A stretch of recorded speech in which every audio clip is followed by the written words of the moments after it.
There you go. We are here, y'all. We talk weeklies after the talk on WPP MLP Philadelphia 106.5 FM. We talk weeklies after the talk, and we have a dynamic show for you today. We have a few different interviews. First of all, first and foremost, I want to say Happy New Year to everyone that's out there. This is our first show back, ladies and gentlemen.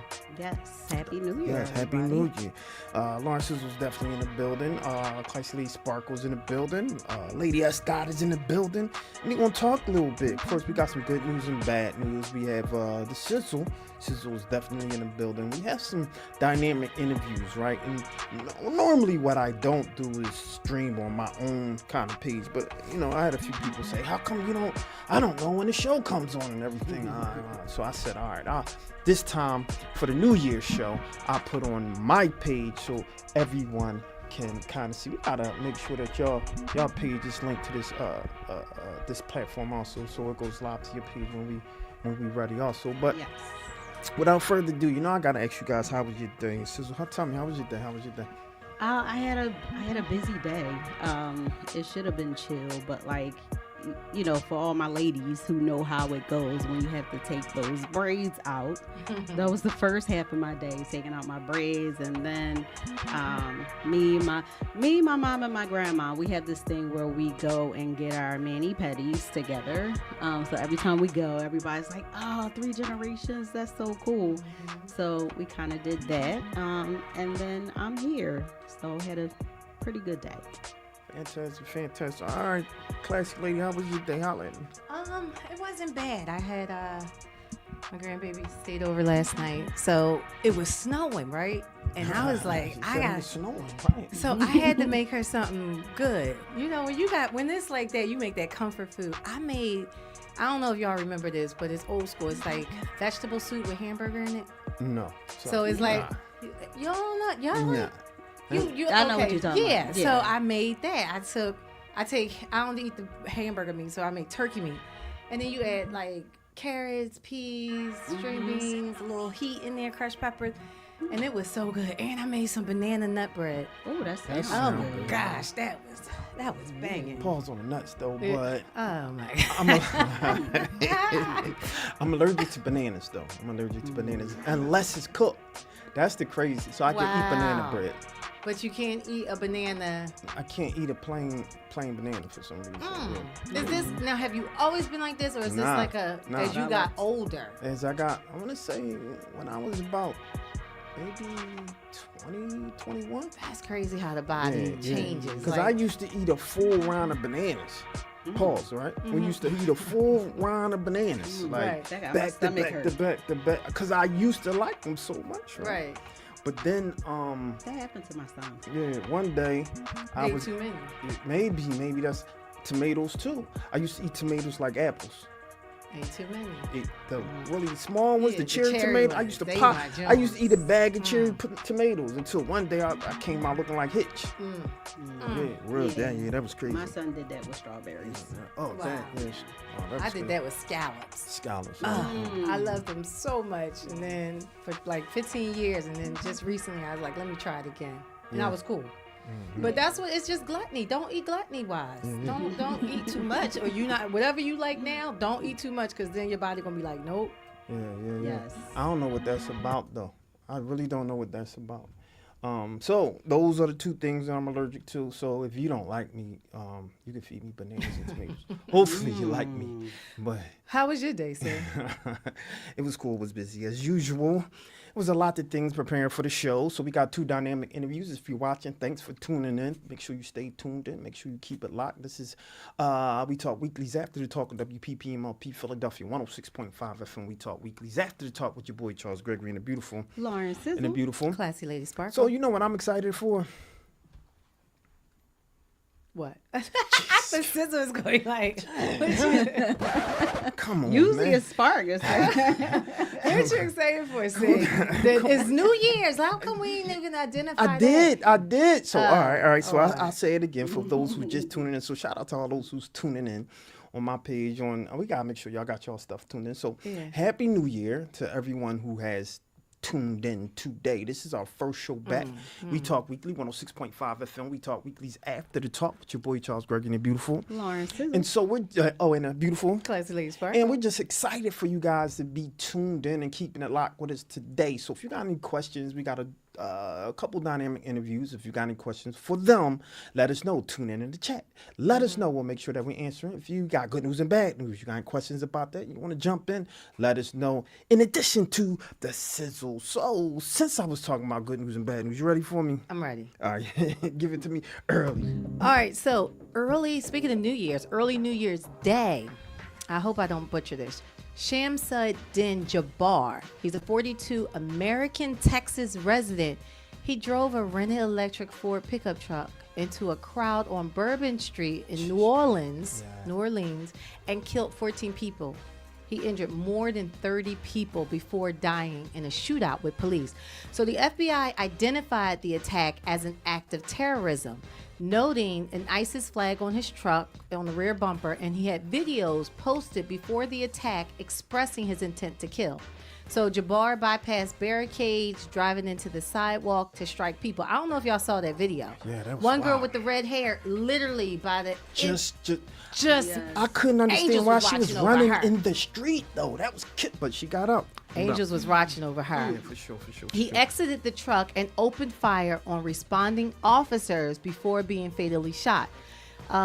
There was 2 weapons of IED, which is improvised explosive devices, were found in the truck. And surveillance footage showed Jabbar placing the devices, which were defused by bomb technicians. Investigators confirmed that Jabbar, a former U.S. military member, now he's an American citizen, y'all, but this is still terrorism, had been staying at an Airbnb in New Orleans that later caught on fire, prompting an ongoing investigation. Philadelphia Police Commissioner Kevin Bethel is stepping up security measures in Philly following that deadly New Orleans attack and said, "We are sure as hell going to work hard to make sure that we are secure as possible," Bethel said. Philadelphia has a joint terrorist task force that facilitates real-time resources between federal, state, and local agencies. Crazy, right? Yeah. All right, so now this next story, although this next story is not connected, it also involves a decorative military member, a soldier, and he's 37 years old. His name is Matthew Livelsberg. Okay. Who shot himself in the head moments before his Tesla Cyber truck. So he had a Tesla Cyber truck. It was packed with fireworks and explosives outside of a Trump International Hotel in Las Vegas. Have y'all heard of this? Yeah, I've seen that. Yeah. So reports stated that the blast caused minor injuries to about 7 people, but it didn't cause damage to the hotel. It's believed because of the steel structure of the truck, it absorbed the explosion. Livelsbergers recently returned home from Germany on an approved leave and had a domestic dispute. Where after his domestic dispute, he rented the Tesla Cybertruck. Yeah. So now listen to this. Okay. Firearms and fireworks were found in the truck, and local officials, FBI, and the Clark County coroner is ruling this a death and not a death of suicide and not a terrorist. What's he doing with all that stuff in there now? Yeah, that's a little weird. But they're saying that because of a domestic dispute, they're saying that it's just a suicide. Interesting. Now, don't mean to make it sound about race or anything or ethnicity, but the man who had the Tesla Cyber truck was a white man. Okay. The man who did the New Orleans, he was of I don't know what his ethnicity. So I don't want to say it was a Moroccan, Palestinian, but he was of Color, Islamic. Yeah, he was a man of color. Okay. Yeah. No doubt. What are your thoughts? Interesting. Do you think it would be like a way of them not wanting to, because everybody's on edge because of, Right. that attack in New Orleans. Do you feel like it's a way of them trying to de-escalate everybody's fears now that everybody's just like... Yeah, could be. Now, I think that they got it right with the New Orleans attack. That was definitely Right. from his videos, from the ISIS thing. But the other gentleman, because he was a decorative military soldier, so they say verbatimly, I'm like, because there was no manifesto, he got firearms and fireworks in his truck. Right. Maybe he just retreated and said, all right, I'm going to just take myself out. You know what I mean? Exactly. I don't know. Exactly. Yeah. Yeah. Yeah. That's what I thought too. Yeah. And they're saying that it had nothing to I thought he was trying to send So- a message. Yeah, but they're saying it's just suicide based on the domestic dispute. Okay. All right, I gave y'all bad news. This is good bad because Jesus. first I thought it was good. At first I thought it was going to be good news, but then it's not because it's good news for other states, but not good news for Pennsylvania / Philly. All right, come on, let's go. Pennsylvania's minimum wage has stayed at $7.25 an hour since 2009. Since $7.25. It costs more to go to the movies. It really does, yeah. Like a postage stamp is about to catch up. Elected officials, judges, top government leaders are now in Pennsylvania getting a 3.4% pay raise in 2025. So they didn't give a pay rate, a minimum wage up, but they are doing that for the top government leaders. The increase affects people like Governor Josh Shapiro and all 253 state lawmakers and the 7 state Supreme Court justices. Wow.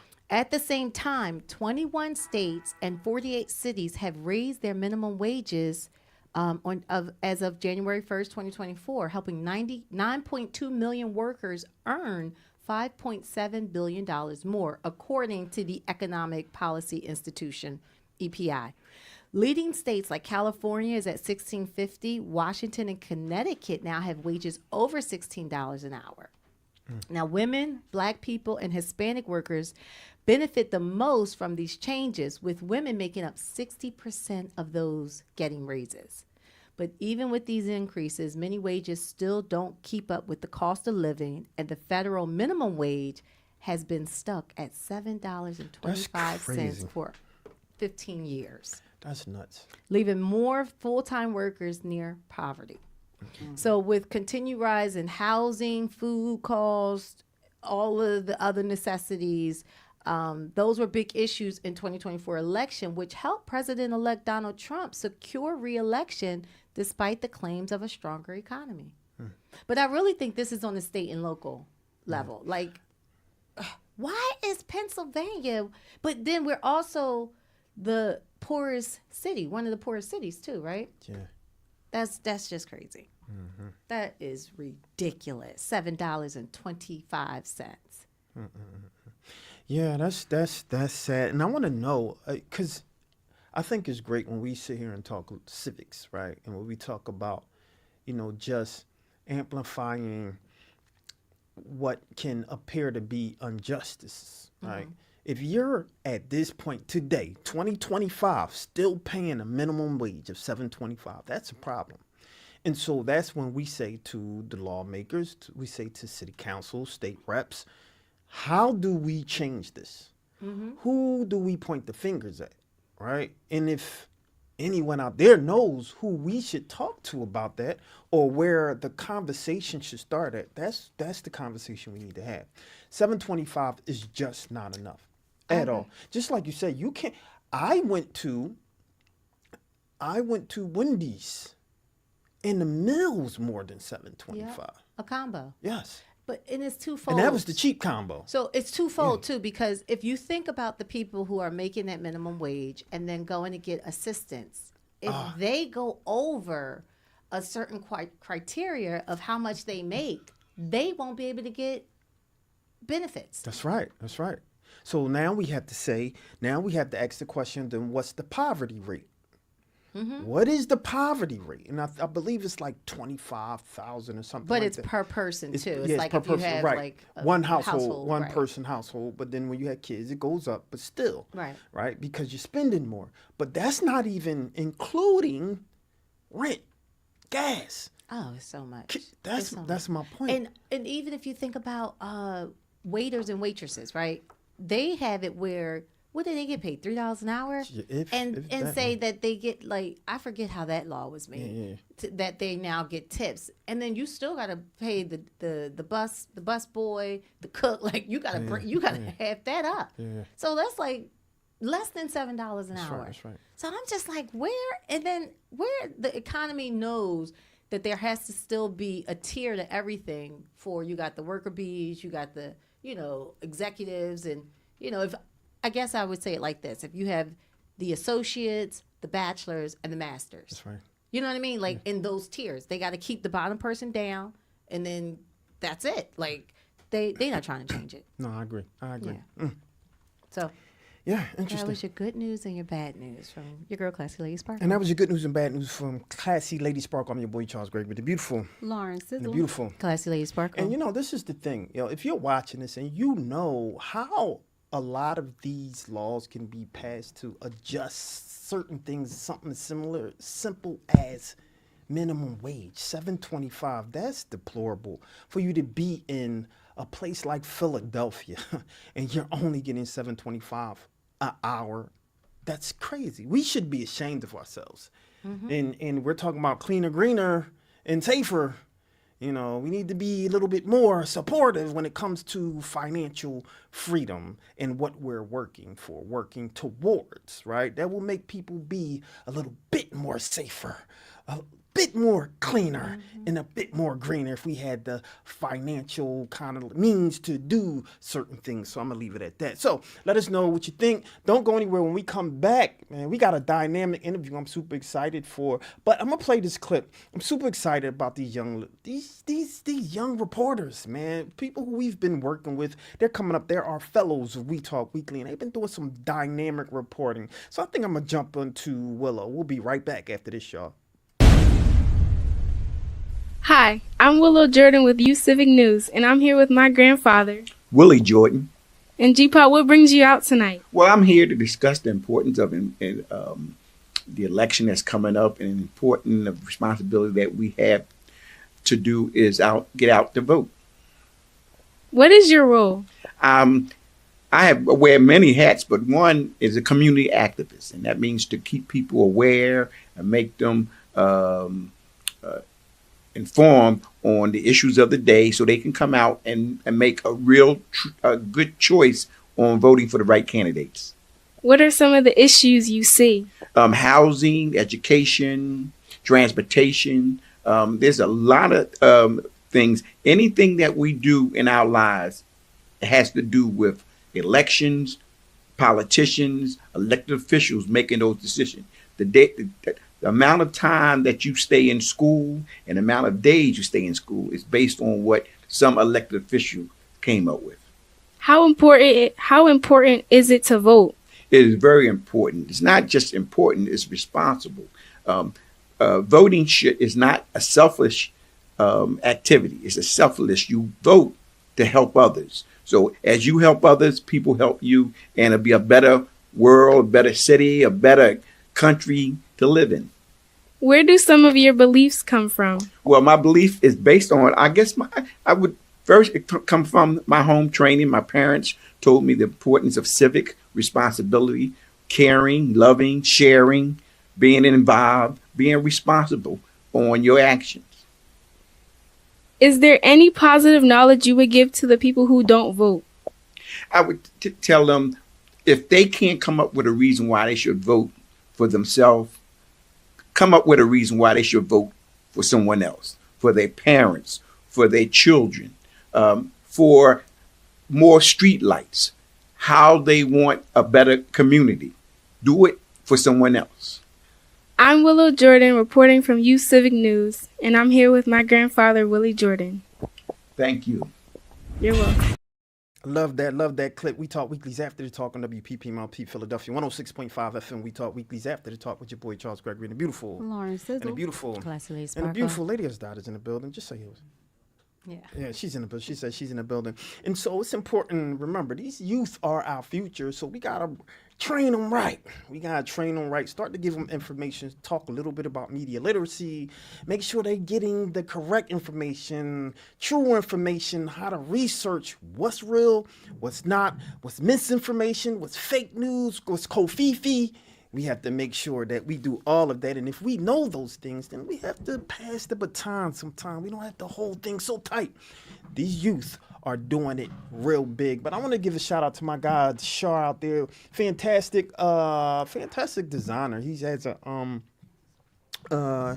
a reality show coming up.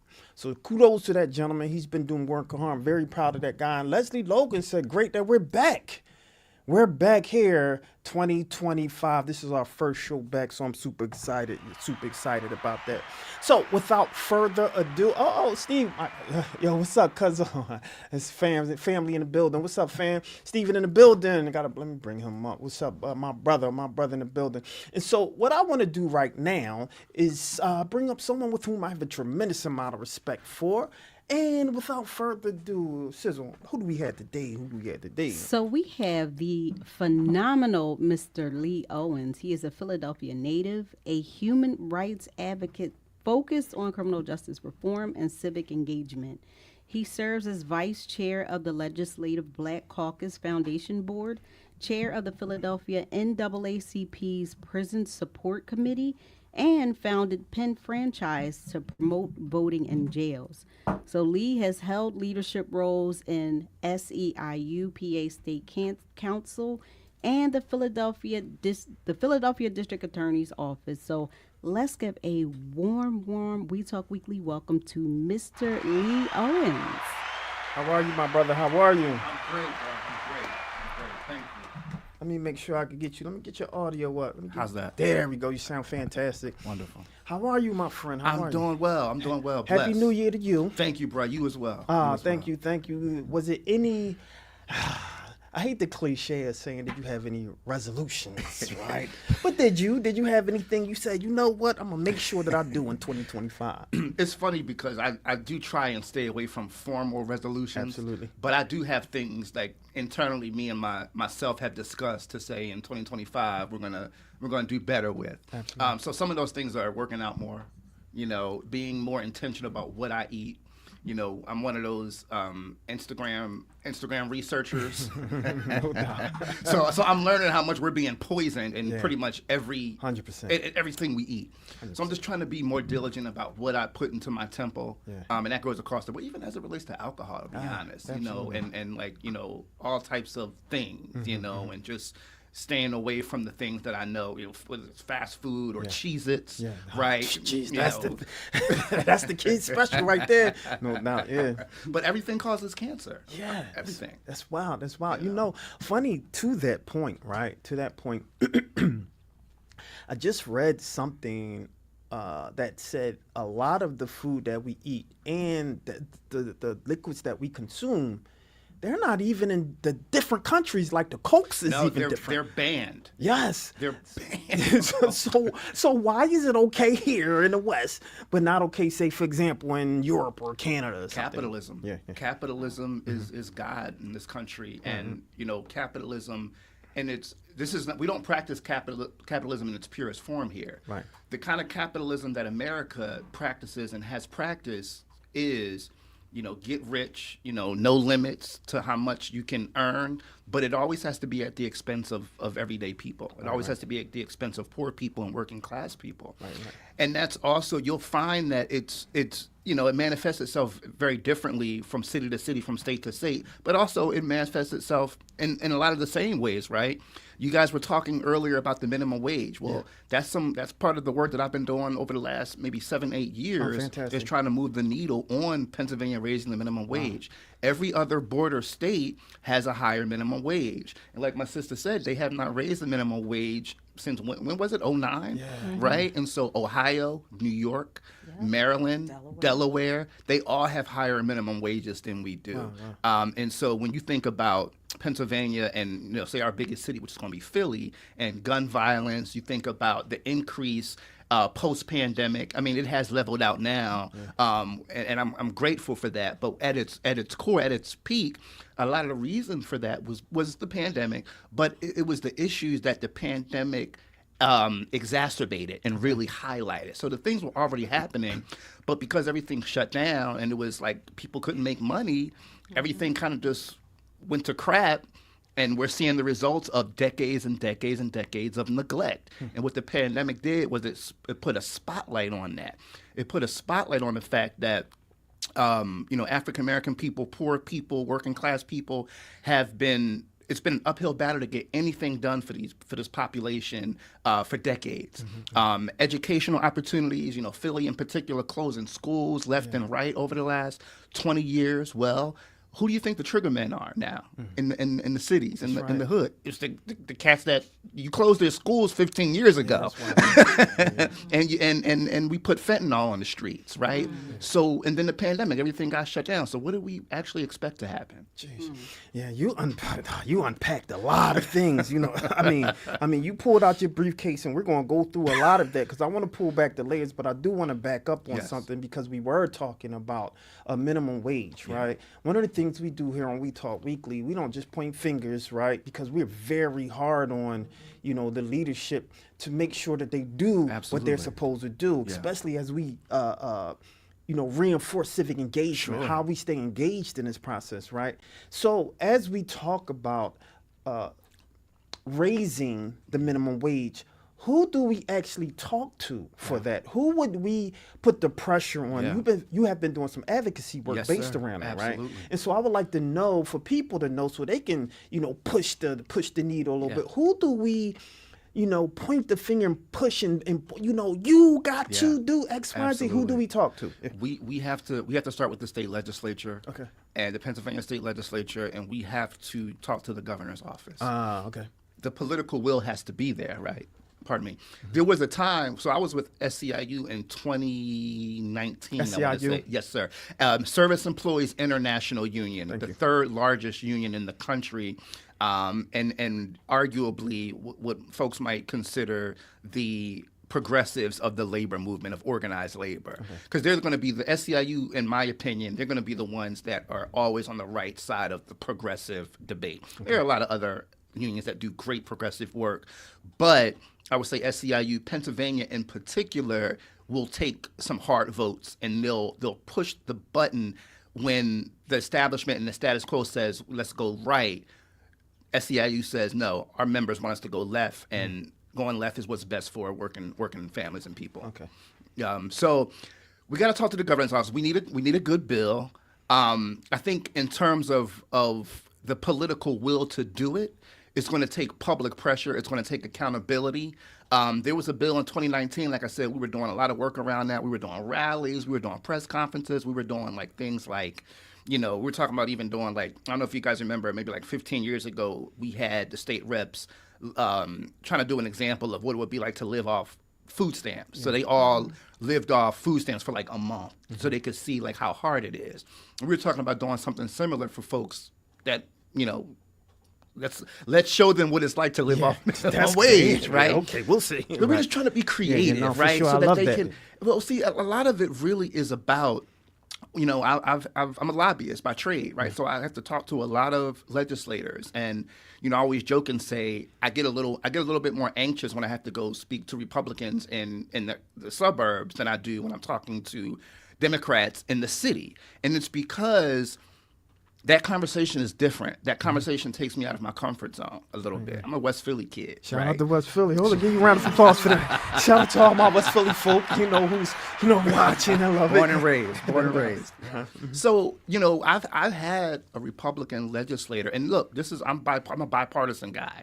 I don't pick sides. Okay, good. Right? But I had a Republican, I have to call it out. I'm not going to name any names, but I had a Republican legislator tell me that one of the reasons why they weren't in favor of raising the minimum wage, after I gave them my spiel about how hard it is to live off $7.25 an hour, they told me that people need to live within their means. What? And how much is a gallon of milk What, $5 now? Jeez. or a gallon of gas? Like, come on. Yeah. Right. Yeah. I mean, everything's expensive. Everything is so expensive. And it's crazy to me because I think about my own career, my own sort of personal path to success. And I had a salary in mind that I wanted to make for years. Okay. And it literally took, a lot of hustling to get to that point. And last year I got to that point, but by then it didn't matter because of inflation. Yep. So that's what we're dealing with. And, I don't want to dig too deep in the weeds in terms of politics. Okay. A lot of our elected officials are doing the best that they can. Okay. What we need, I think, is we need better leadership in some of these seats. We need our legislators to be on one accord. And it's not really even a party thing I'm starting to see because I talked to, I'm their education and advocacy director for the Pennsylvania Prison Society. The Prison Society has been in existence since 1787. Yeah. They were founded by Benjamin Franklin and Benjamin Rush. A lot of the conversation I'm having nowadays over the last couple of years have been about criminal justice reform and about, lowering some of these mandatory minimums, That's right. letting people out that have done 50 years and have one leg in the grave, right? They need to come home, right? I'm bringing that up because I talk to Republicans that are down with that. You might not expect them to be, but they are. But not all Democrats are, not all Republicans. So it's very nuanced, right? And a lot of it, and people know, on the surface, if, people watch TV, politics can be grimy, right? And it can be very transactional, right? And so what I always say, and unfortunately money is in politics. So what I say for the movement is that we need a couple things, but we need to always be fundraising. We need money. Right. We need money because it takes money to get the message out. Okay. See, people aren't going to move until they feel compelled to move. That's right. And unfortunately, that takes money. It takes money to put ads on Instagram. Where are the people at that we want to talk to, that we want to influence? They on Instagram. Yeah. They on Twitter. They on TikTok. So we got to buy ads. We got to be creative about the narrative that we're telling. And we really have to win the war of ideas, right? Because that's the only way we're going to raise people's consciousness, regular people and electeds alike, because we got to raise the consciousness of the people so that they join us to hold the electeds accountable. So once we build power in our various communities, criminal justice, formerly incarcerated, poor people, workers, once we unite women, abortion stuff, LGBT, once we consolidate this movement of fairness and equality, and that's going to take a lot of work on our part and work on, knocking doors, not just when it's a candidate that we're trying to promote, but that when we're trying to promote causes and we're trying to promote people being on the same page about all the issues that matter, all the issues that are going to make Pennsylvania and this country a better place for everyday people and not just billionaires, right? Yeah. So we have to get on the same page and we have to hold our elected officials accountable. And we can't just be satisfied with hot dogs and hamburgers in the summer and block parties. There you go. Absolutely. Half of us don't know what votes our electeds are taking in Harrisburg. That's right. They don't know that some of the electeds voted for something that's against their own self-interest. So go on, the legislative website and look at your elected officials, look at your state rep, look at your council member. You can see how they voted on the last few bills, right? So we need to stay informed. We need to know that when election time comes, we need to get Joe Schmo up out of here. That's right. That's right. Last thing I'll say before the next question is, as it relates to, and I know we talk a lot about voting and it's so important, people don't know, and I'm talking from the criminal justice reform aspect, because I am formerly incarcerated, spent some time on Rikers Island about 20 years ago, right? That a lot of the judicial seats are elected. So you can vote out the judge that gave you unnecessarily stiff prison sentence. That's right. You can vote them out. You can advocate. You can organize to get them out of office and replace them with a candidate that knows your name, that visits prisons, that doesn't believe that a person needs to spend the rest of their life behind bars for every crime, every murder. Looking at the specific situation, looking at the nuances, there are people that have murdered their abuser as children. Do they deserve to be locked up for the rest of their life? That's right. So we have to look at these cases, and that's part of the reason why I stood with Krasner, because, and people, you love him or hate him, and people say he's soft on crime. I don't believe that. I believe I worked in the district attorney's office under him. I believe that when the police bring cases, they get prosecuted, right? And so what we're seeing in a reformist district attorney is we're seeing someone that is leveling out the playing field. See, what he's doing is he's giving black people and people of color the same leeway that white people have been getting for decades, and saying that just because you did this, let's look at, we're not going to give you a mandatory minimum. We're not going to say that every person that does this has to do life. No, we're going to look at every situation. We're going to look at your life. We're going to look at the circumstances. We're going to look at the tape, and then we're going to make a decision based on that. Yo, something that Freeway says, bars. What you just said. Go. Push that button. Like, I'm waiting for the Yeah, no doubt. I do want to say something real quick. I know Spark. This amazing, my brother. Someone won't bring Amanda. Shout out to Amanda. She has a media company also, and has been in those streets and doing her due diligence and talking to, I believe, in Chester, city council over there, in those streets, amplifying the community over there. And she has a question or kind of like a statement, but I want you to address that. She says, so many leaders are disconnected from the community they serve. What's your thoughts on that? Oh, absolutely. And look, once they get elected and they're in that seat for 20 years, and they keep winning, nobody's challenging them, their coffers are full, they have the support of the establishment, they don't feel as though they need to have their ear to the streets. Right. It's very, very easy to disconnect. Look, I'm from West Philly, but I've lived in Roxborough for the last 8 years. Give another round of applause for West Philly, no doubt. Shout out to all my West Philly. Bro, I'm arguably slightly detached from West Philly at this juncture in time. I'm gonna keep it real. Hold on. Hold on. Look, I go for my Jamaican food. No doubt. All right, here we go. I hit 40th and Lancaster when I need to, okay? I don't spend too much time. No doubt. I gotta say, because we are talking prison reform, right? And your advocacy work based around that, because we still in civics. We engage in the civics right now. I love this conversation, and I love the fact, one, that you are part of this initiative, Every Voice, Every Vote. I think is important, and it was also very important for us to hold ourselves accountable to amplify those like yourself who are doing civic work, right? And within those communities, amplifying those voices. So kudos to you for doing that. I want to back up, because as we talk about prison reform, and I want to shout out Khadida Kerner from, what's the organization she from? The New Pennsylvania Project. Khadida's the homie. Absolutely. She is amazing, so I want to give her props. But I want to just acknowledge her, because she came on a show and was talking about a lot of things that formerly incarcerated citizens who come back, returning citizens, felt that they were not able to vote. That's right. So we aired one of the episodes that she was on, and someone stopped me in the street, and he was, thank you so much.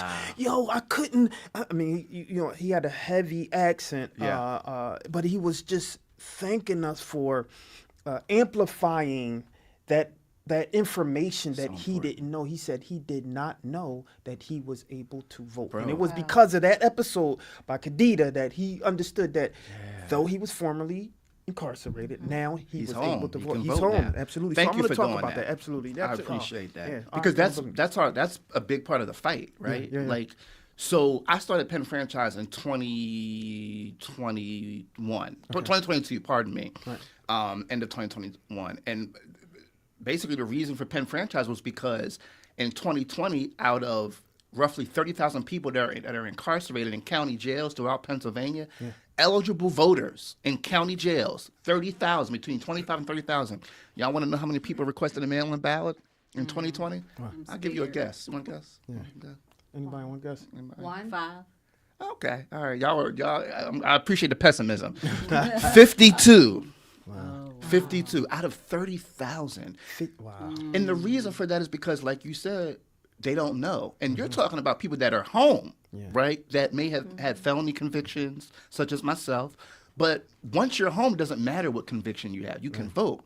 So people that are serving misdemeanor time and awaiting trial at the county level can vote, but they don't. And so we've been going into the prisons for the last couple years, sending people in to do voter registration. We have a bill out. Well, we had a bill out, HB 1756, The new session started, so we have to reintroduce it. But essentially, it's a bill to codify and create the processes and procedures to vote while incarcerated, so people can do it. Wow. We brought Jesse Jackson into Dauphin County Prison in November to have him register voters and just do a educational component. People were so grateful. We registered a bunch of voters, but we want to continue to replicate that over the next few years. The last thing I'll say about voting is that it doesn't stop at incarceration, even when you're home. One of the populations that we forget about, that I forgot about, that became apparent to me, are people that are on parole and probation and house arrest. I had a pastor that I grew up with call me and say, we have a guy, a parishioner who did several years. I think he maybe did over a decade. He's home, but he's on house arrest, and his PO won't let him vote. So I talked to the guy. The guy says, well, my PO is telling me I can't vote because I'm a 3-time felon. I said, but you're home, right? Yeah. I said, well, you can vote. He said, well, he won't let me go. I said, give me his email address. I know that's right. Let's go. So I emailed him. Let's go. I said, applause for that. Thank you. I appreciate that. Let's go. Bars. Let's go. Bro, I'm not playing with these people. Any opportunity I get to bother them, I'm gonna do it. Let's go. Get on there and irk them a little bit. Eddie Murphy over here. It's another story. Eddie Murphy, we love that. But I emailed him. I told him, look, I gave him the law. I said, listen, according to, I cited a statute, but I don't remember what it is off the top, but I had to do a cut and paste job and put it in there. And I said, any person that's home, whether they have a felony conviction or 20 felony convictions, as long as they're home, they can vote. Wow. So he emailed me back. He said, I appreciate it. We're all good. And then the guy called me and said the PO let him do it. Wow. But my question was, how many other people is he saying that to? Take it a step further. How many people are being told that systemically by parole and probation officers?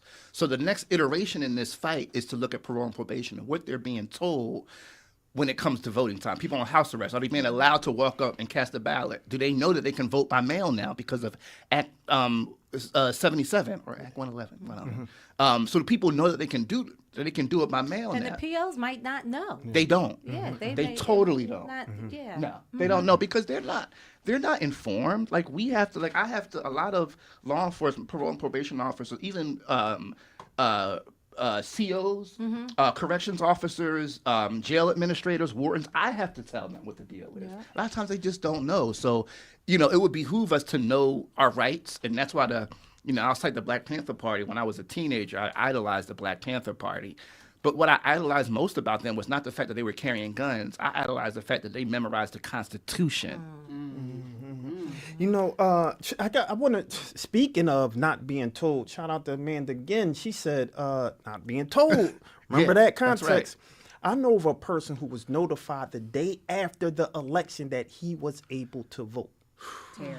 That's a problem. And the problem with that is that's why we have platforms like this. That's right. So you guys, because I actually want you guys to take this and run with it, to be able to organize those returning citizens and letting them know that they're able to vote. A lot of them don't know. So when they touch bricks, you let them know you're a returning citizen. Listen to that. That's returning right. citizen. You are a citizen with all the rights back again. That's right. So do what you need to do. This other comment, she said, I know someone who is on parole. He was told by his PO the day after the election that he was able to vote. So it seems that a lot of these people actually know, but they know who you potentially may vote for, so they're not going to tell you until it's too late. And it's an unspoken thing that I believe occurs, because a lot of the pushback we'll get is that you'll get a faction of the legislature of elected officials, whether it's on the national or the state level or even a local level,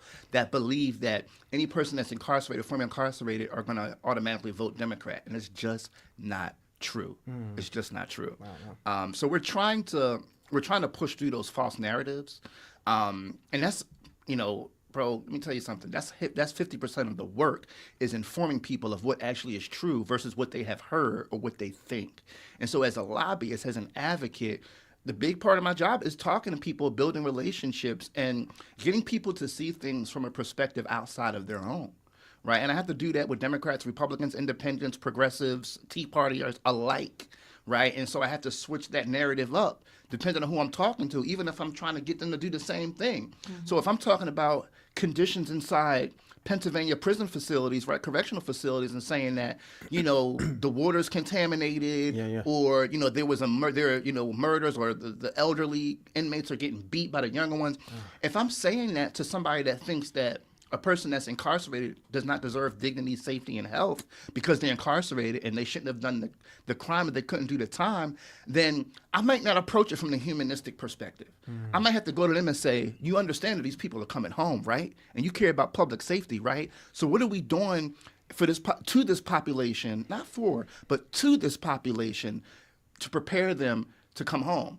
What we're doing is we're creating criminals on the inside. We're incarcerating people that are desperate. We're incarcerating drug addicts. We're incarcerating people that did crimes of passion, and they're coming home as criminals. Okay, and so if you don't care about the humanistic aspect, care about the fact that we're bringing home people that are going to be menaces. Okay, and not only that, the people that are affected by these conditions, whether it could be mold. It could be the dust that, the lack of cleanliness, the lack of clean air. The COs have to breathe this air in too. That's right. So if you don't care about the folks living there, if you don't care about the quote unquote inmates, I don't like to use that term, but if you don't care about them, then do you at least care about the staff? Do you at least care about the COs, the counselors, the wardens? Because I will tell you, in a particular facility, the healthcare workers. I had a conversation with a deputy warden, older sister, maybe got me by like 12 years. I'm 44. Maybe she's in her mid-50s. I'll give her that. She'd probably hate that I said that, but I'm just judging by how she looked. I hope she doesn't hear this. She told me, she had always been healthy, but she worked in this prison for over a decade. And as a result of these conditions, she recently had to get an inhaler because she got asthma now. So you're accumulating asthma as a result of coming into this prison every day. That's a lawsuit waiting to happen. So again, I say, if you do not care about the inmates, you do not care about them because you felt like they deserve to be treated that way, then understand that they're not the only ones being subjected to that condition, those conditions, and take the health aspect out, but just the fact that some of the Philly facilities, I was in one back in September. And I was in the solitary block. They don't like to call it solitary. They call it restrictive housing, but it's solitary confinement.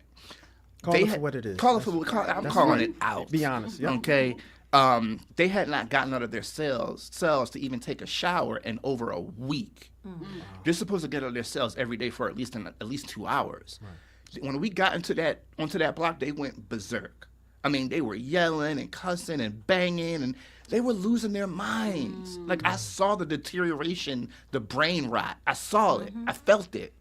I haven't visited a prison yet where I have had a normal day after. Those prison visits take a lot out of you.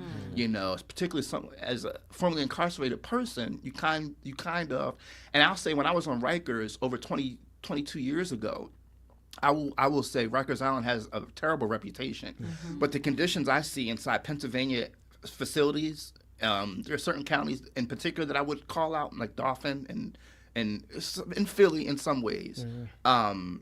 It's worse than Rikers. Wow. Oh wow.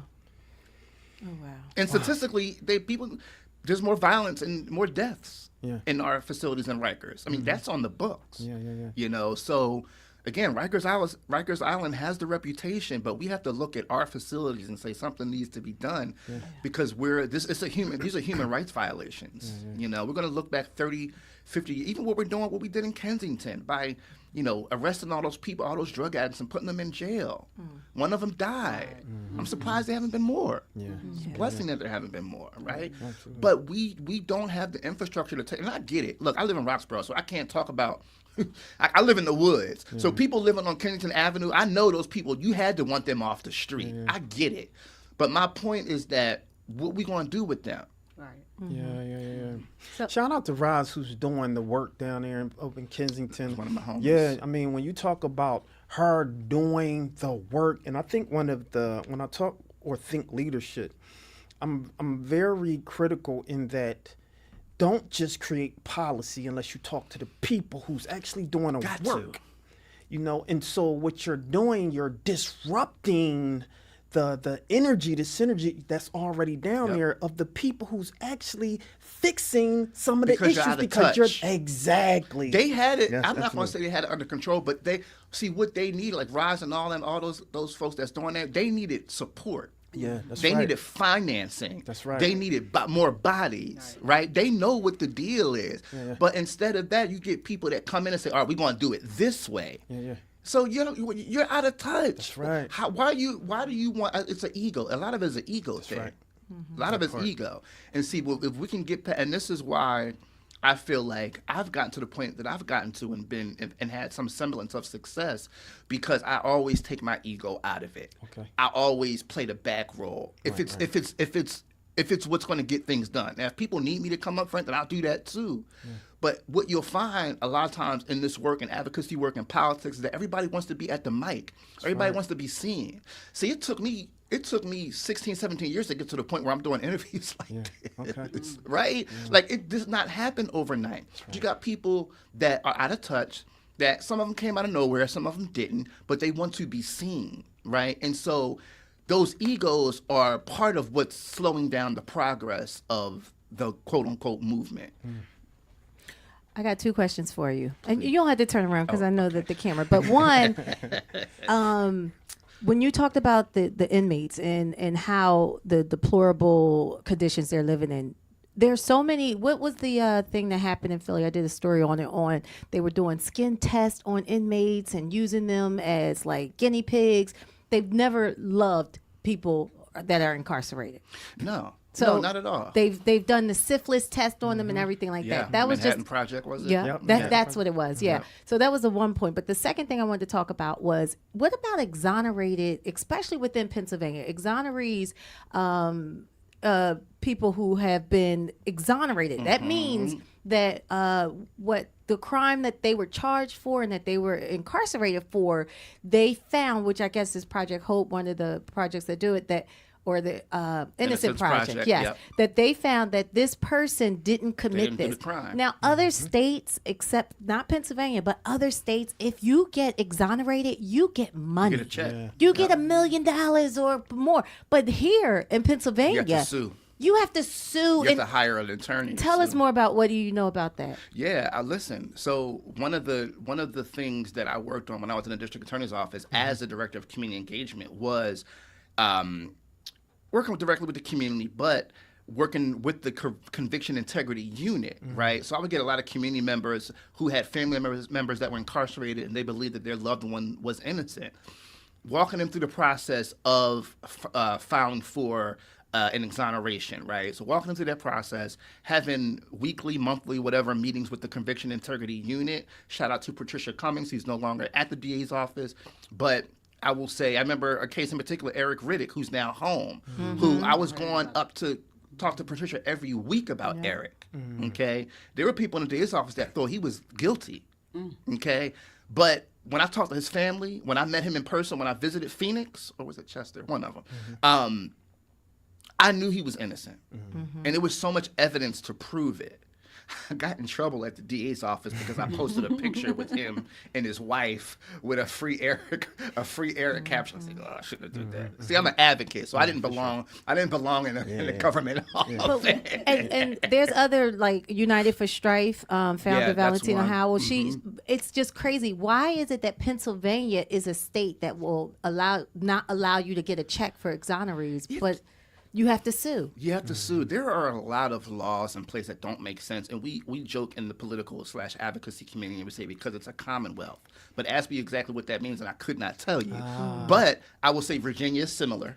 Right? But Pennsylvania is restrictive in a lot of ways. Now, what I'll say to those points, right, is that, and particularly to your first point, is that as a formerly incarcerated person and someone that fights for human rights, particularly those of currently and formerly incarcerated people, we're constantly fighting against a false narrative that says that people that have a relationship with the criminal legal system who are mostly black and brown people, right? And let's just be clear and honest about it.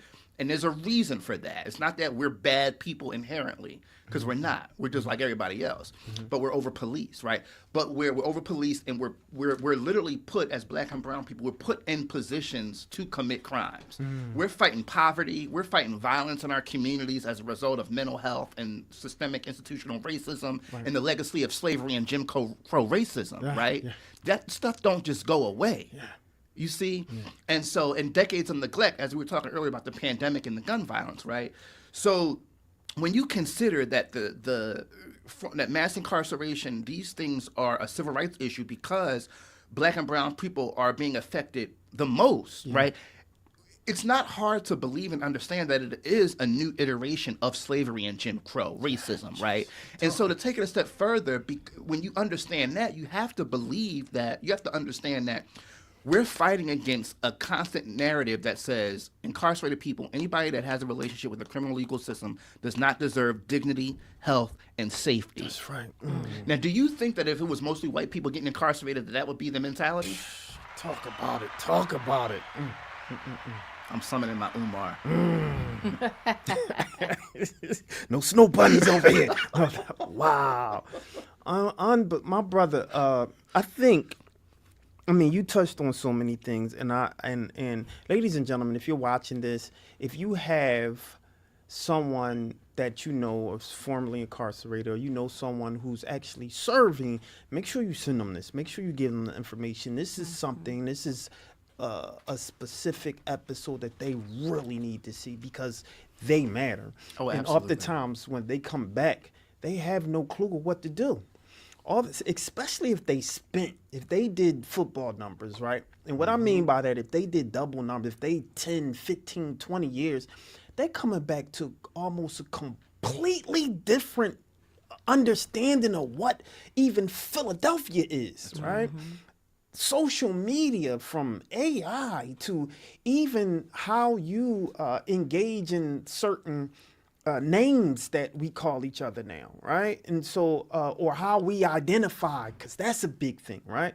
And so we have to be more open and allow space to support our returning citizens, and I'm really heavy with that, and I support that 100%. Thank you, for bro. sure. Absolutely. And let's stop being so cynical about, as people of color, black people in particular, let's stop being so cynical about politics and saying, well, it don't matter, and they don't, them folks don't, they don't do nothing for me. Like, it's so funny. Like, I ain't gonna go there. No, but no, for sure. I just want to say about my personal life and, there you go. meeting people and meeting, people for the first time, black people in particular. Like, we're so against the electoral process and so against it. It's it's so easy. And it affects you. You may not care about politics, but politics cares about you. Yeah. I mean, if you have ever got a welfare check, if you ever got a food stamp, if you're a single mom, if you have a kid in a public school system, if your kid, I'm a single father. I've been raising my child my son alone since he was 5. I'll give you a round of applause for that. No doubt. Thank you. Because we're usually not in the, but I ain't gonna go here.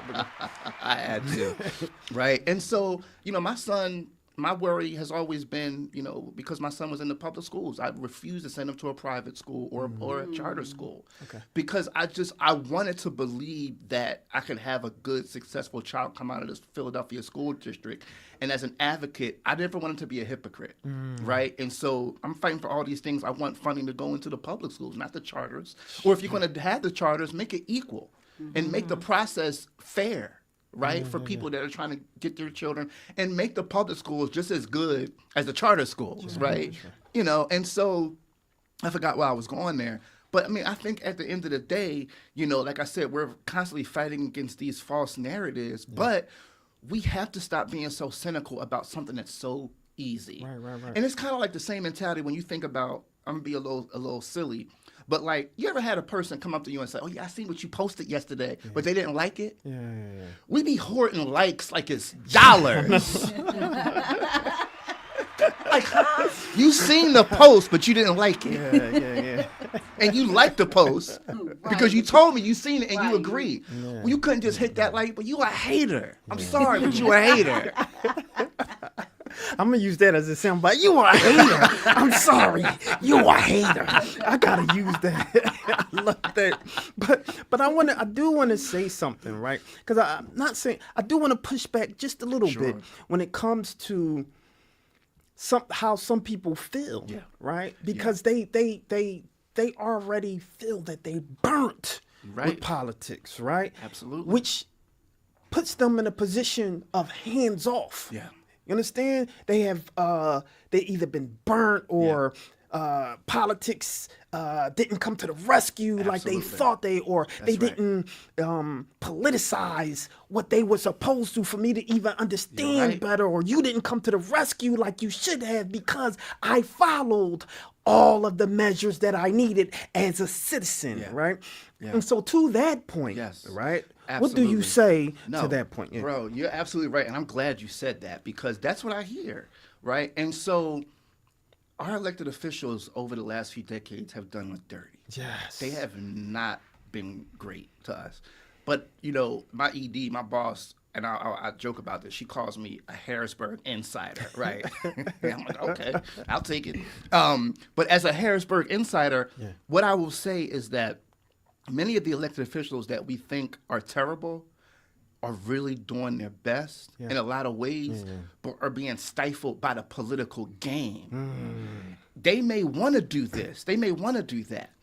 But what will happen is if they push hard and break that glass ceiling or break open that door, what's going to happen is they're going to have people rallying against them that are more powerful than them to make them lose their seat. So what we see is we see people getting these seats and they get married to these seats. They never want to leave these seats. It's like a career they can have forever. They covet it. That's right. They covet it. And I don't know if I can be mad at that or not. I guess to an extent I could say maybe we need to have the baton. Yeah. Facts. But what I'll say is that what we have to realize is that our elected officials are a reflection of us in a lot of ways, right? And so we see a lot of black elected officials. Philly is a black city, a 45% black city, right? And so we have the first black woman mayor. Shout out to the first woman mayor. Yeah, no doubt. Huge, right? We've always had a slew of since I was born in '80. You know, so my whole life there's been nothing but black politicians, right? John Street was my mayor. Shout out to John Street. Shout out to John Street, right?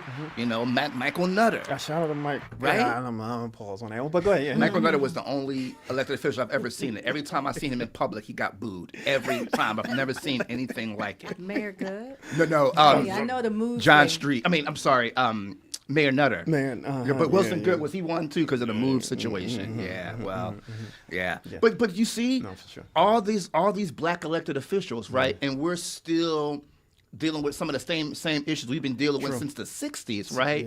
And so Obama came, right? We got the first black president, and everybody said, you know, Obama's going to save us, blah, blah, blah. I'll never forget writing a piece on my former blog, the Urban Politico, that I founded. Award-winning, by the way. Sean, I'll give a round of applause for that, no doubt. You deserve that. I appreciate you. No, we wrote a piece. I wrote a piece about why Obama is not your savior. So what I'm trying to say is that elected officials can't do it on their own. That's right. They solicit our help and our support all the time. We just be like, whatever. We got to show up. We got to show up for the issues that matter. And like what you're doing here, like this is what we need. Like, and so what we need is like, for example, my bill, HB 1756, you know, that would codify, create the process. We have parole and probation bills, you know, that are on the table. We got bills about, you know, certain prison conditions, about making phone calls free so you can keep in touch with your loved ones. Fantastic. We need to figure out a way so that people know about these things, so they can rally behind them.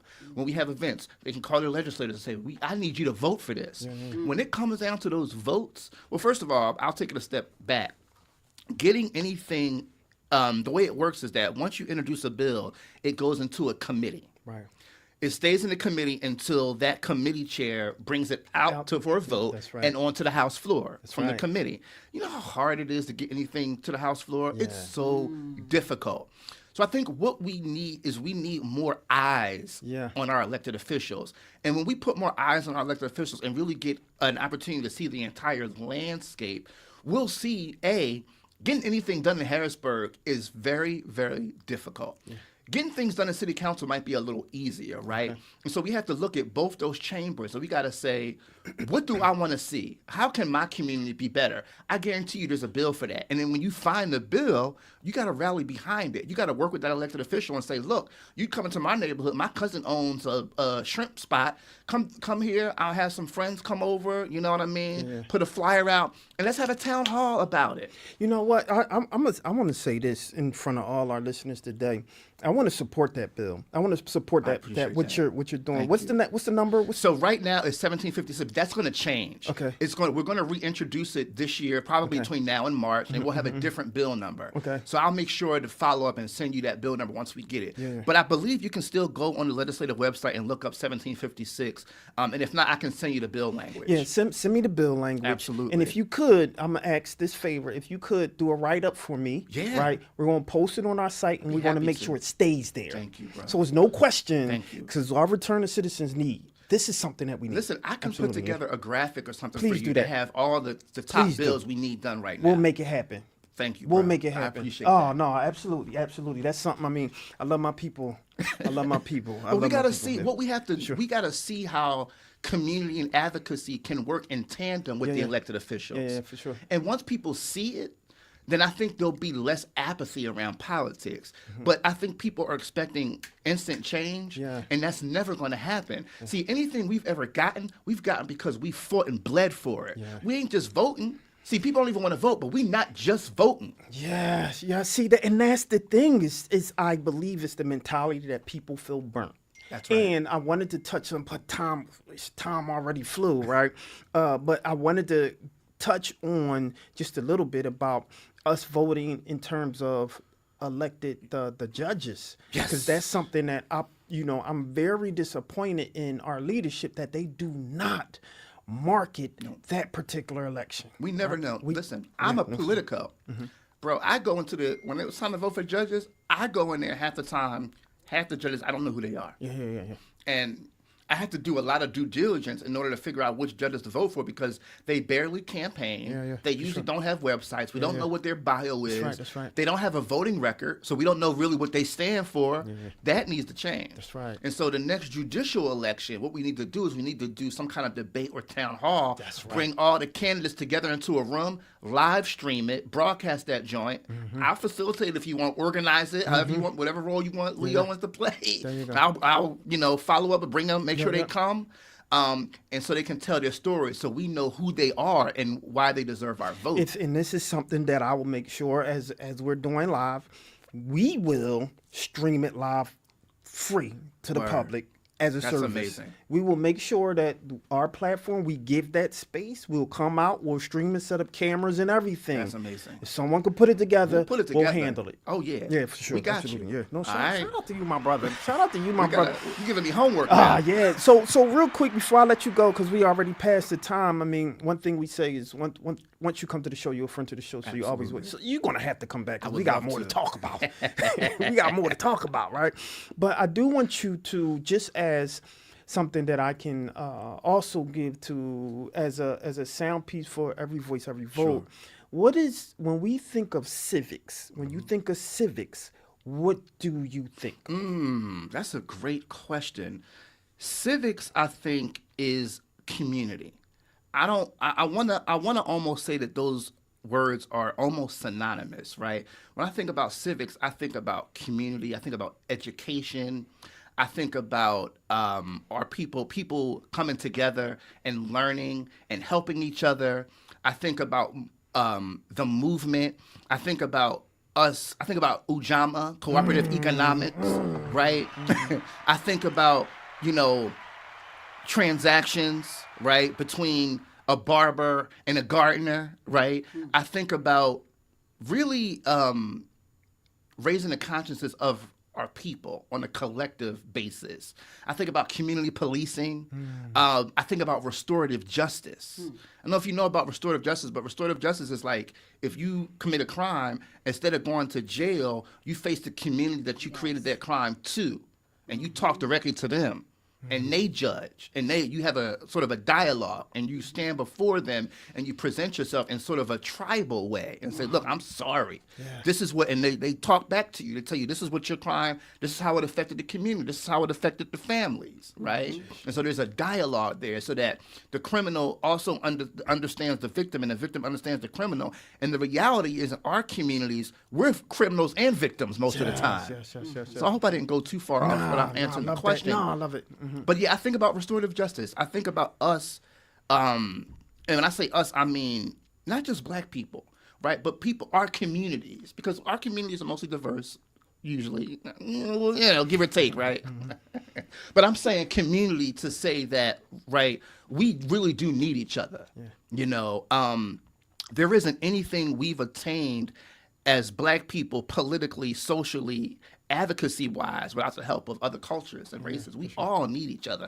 If the Asians knew how much the civil rights movement got them to where they are, you see. And so what we got to understand is that when something systemically is happening to black people, like say, for example, mass incarceration, eventually it's going to fluctuate. It's going to flow down to other communities. It's never going to just be black people. We're just the guinea pigs. They just start with us because we're the undesirables. But we see now that poverty, drugs, right? In the 80s, it was crack, and it affected black people more than anybody. But then 30 years later, it's fentanyl, it's opiates, and it's affecting white people in ways that we never thought possible. But let's be clear, and this is a narrative that is not shared enough, black people are having more overdoses. Males. Yeah, Recently. that's right. Males Oh, yeah. recently. Yep. And so that's what I think of when I think of civics. I think of community engagement. I think of civil rights, right? And I think of really educating our people as to the right way to think about our problems and the right way and the paths towards solving them collectively. Fantastic. Ladies and gentlemen. Wow. Amazing. My brother, I really appreciate you. One thing that we say on the show again is once you come to the show, you're always welcome to come back.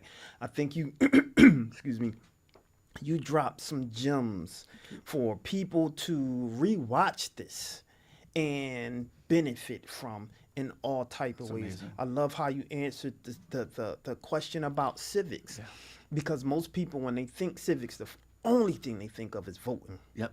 The only thing they think of is That's voting. the end result of civics to me. Yes, absolutely. So, again, the invitation is there for the bill. Yes. And anything else you believe that we can support you in, because this is what we do for our community. We love the solutions. We solutions based. So our thing is about solutions. Yes. How do we fix those problems? Let's do it, bro. Right? And so how can the world look at you, find you, and all that good old stuff? Yeah, you guys can email me, LOWENS at prisonsociety.org. And you can visit the Prison Societies on the website at www.prisonsociety.org. But feel free to email me if you want to connect, if you want to get to work. I'm always available. I think I'm very down to earth, and I try and get back to folks pretty quickly. Fantastic. Anything coming up? Yeah. That you want to So, as the vice chair of the Legislative Black Caucus Foundation, we got a bunch of events coming up next week. We're having our swearing-in ceremony. It's not really public, but folks should come up to if you're in Harrisburg, come on up. Maybe I'll be able to get you in. But there's always stuff going on at the Capitol. But in terms of events go to the Prison Society website and go to our calendar, and there's a list of what we have coming up. But as far as me in particular go, post-election, we're just gearing back up to go back out into the community and start talking about people, not just about the next elections, but about the issues that matter, because we really want to see what's on people's minds so that we can start to prepare for the next few elections. Fantastic. Well, it was an absolute pleasure for us to have this opportunity to give you or lend our platform for you Thank to you so much. amplify the voices and some of the fantastic advocacy work that you're doing. We want to, we hope that you continue to do that work. I already know I see your question. background. It's all questions, it's all good, but continue to be great. We really appreciate you, you, my and brother. you're always welcome to come back. Thank you so much. It's been an honor. No Thank doubt. you, guys. Round of applause to you. All right, y'all. So don't go anywhere. When we come back, should I go to Fantastic? I'm gonna go to Fantastic Noise. I like that. So don't go anywhere. When we come back, we got another dynamic interview. We'll be right back after this, y'all. We just want to get a little background as to who the Fantastic Noise is and the noisemakers. If you can let us know. Yes, absolutely. So once again, I am Fantastic Noise. I am the original noisemaker, so no one's going to make as much noise as me, okay? And right here we have the Noisemaker Band. This is only half of it. The other stuffs are upstairs. My Kevin Lamar, Lonnie, and Dobbs, who are the actual band members. These are the background singers. And we came to make some noise. We came to bring that noise today. That's what we said to do. That's it. Right. Yeah. And how did you guys get together? Oh man, so it started with, I've been doing this on my own for almost 3 years now. And man, I guess each of these people here have different background stories. Most of us went to the same church together and we just kept going. This one, this is one of my assistants here, one of like my biggest supporter, my biggest cheerleader here. She's an assistant. So we just been building, and the same thing with upstairs with the band, just meeting through people, kept networking, kept seeing, and it was just like God ordained. Bam, here we are. Awesome. Yep. Well, could you guys do We Talk Weekly a favor? Yes. Can you give us a drop in a melody type way? Oh, a melody type way? Yes. Okay. So We Talk Weekly? Yes. Okay, so we're going to do something like this. We Talk Weekly, come and hear us. We Talk Weekly, come and hear them. We Talk Weekly, come and hear them. We Talk Weekly, come and hear them. We Talk Weekly, come and hear them. We Talk Weekly, come and hear them.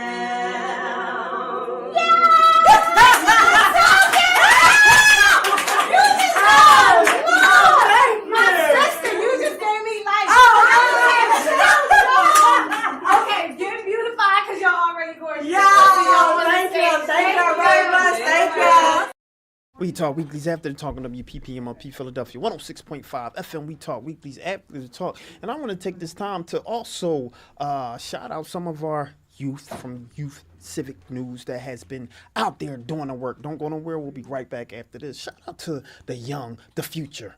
News, reporter Ella presents a new recipe that can help feed the community. Over to you, Ella. Thanks, Willow.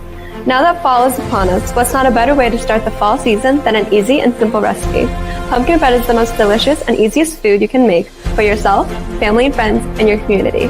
Take a look. Today we're going to make pumpkin bread, so make sure you screenshot this recipe and let's get started. First, preheat your oven to 350 degrees. In one of your bowls, mix your flour, baking soda, baking powder, salt, and pumpkin pie spice. With your fork, mix. Now with your second bowl, mix your sugar, oil, and applesauce with a whisk. Once everything is mixed together, add your pumpkin and mix again. When everything is mixed evenly, combine both mixtures together. Make sure you scrape everything out so nothing is wasted.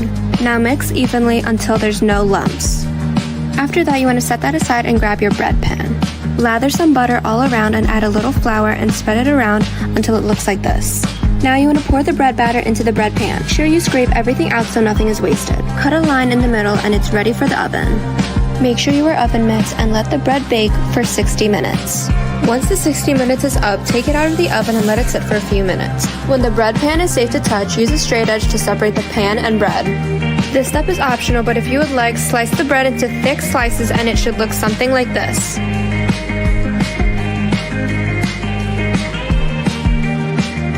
You are all done. Dig in and enjoy your pumpkin bread. This pumpkin bread is the perfect way to feed your family, friends, and your community. Willow, what did you think about this recipe? I think that this recipe is perfect for the rising fall weather. Substituting the egg with the applesauce is a great option for others with an egg allergy. Thanks, Willow. I'm Ella Guanzon reporting for Youth Civic News. Back to you, Willow. We Talk Weeklies after the talk on WPPMLP Philadelphia 106.5 FM. We Talk Weeklies after the talk with your boy Charles Gregory and the beautiful. And beautiful. Class And the beautiful. I'm on mic 3. Mic 3. So we're going to put all these together. Let me see. Let me get these up for you. And so, let me see. There you go. So that should be up right now. I'm going to make sure Let me get y'all back. Spark. Why don't y'all move around this way a little bit so I can make sure all y'all in the frame. Yeah, keep going. Can you hear? Okay, I can hear myself. Yeah, there you go. All right, there we go. Sis, move this way a little bit. Yeah, there we go.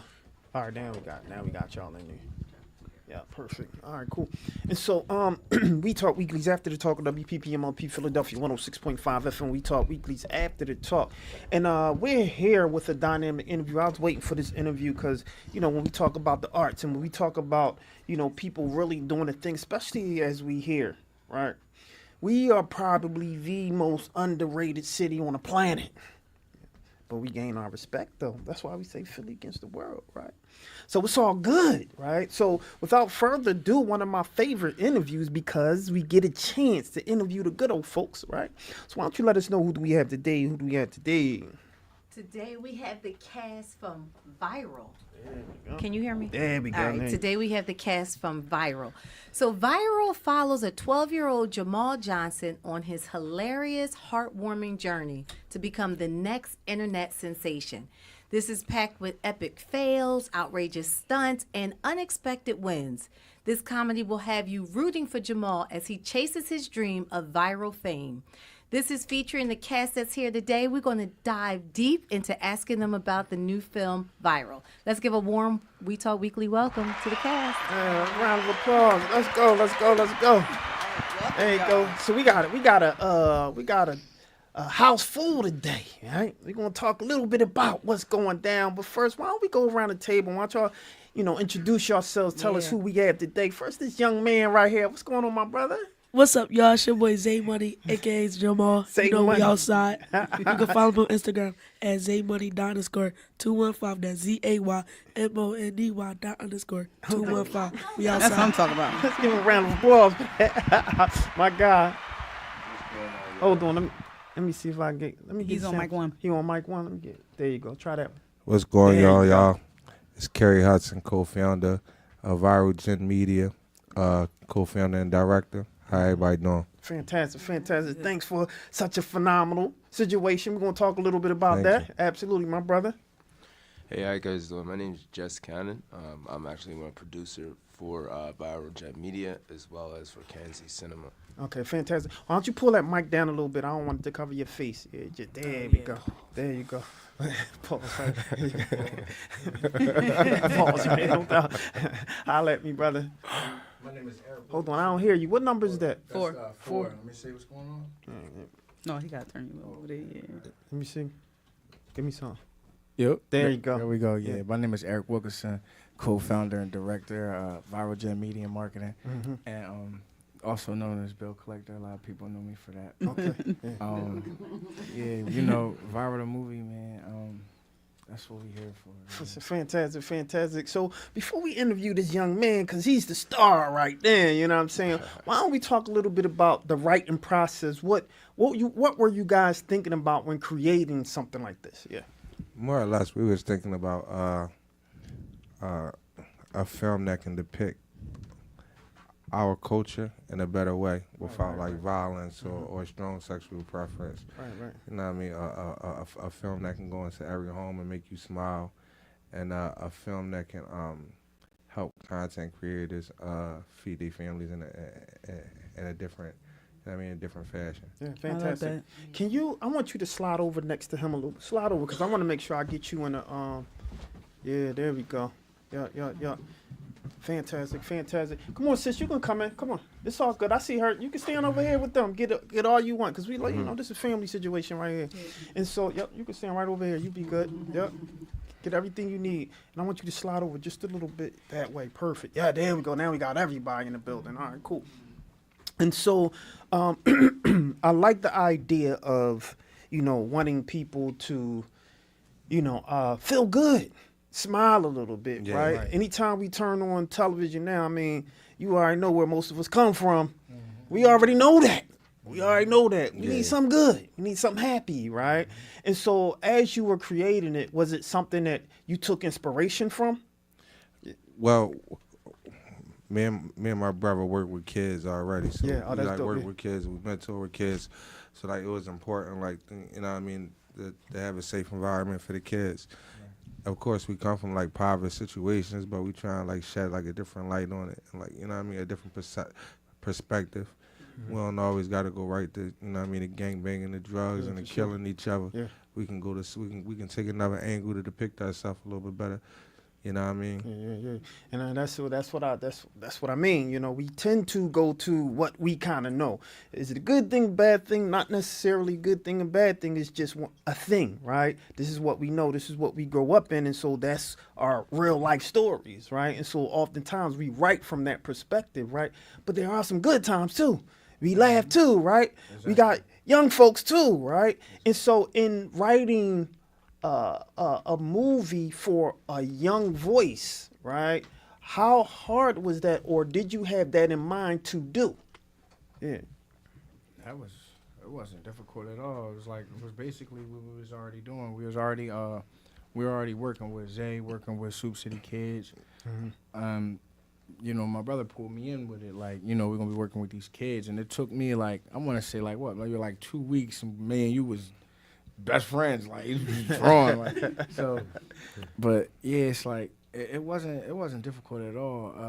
It was more difficult to just stop laughing at the ideas we was coming up with. Yeah. That was the most difficult part. Yeah, no doubt. Yeah. Music, score, was that hard? The music that was in there, like, what was y'all thinking about in terms of creating that piece of it, the support, you know, with the visuals that we see? Yeah. We hear their music all the time. Yeah.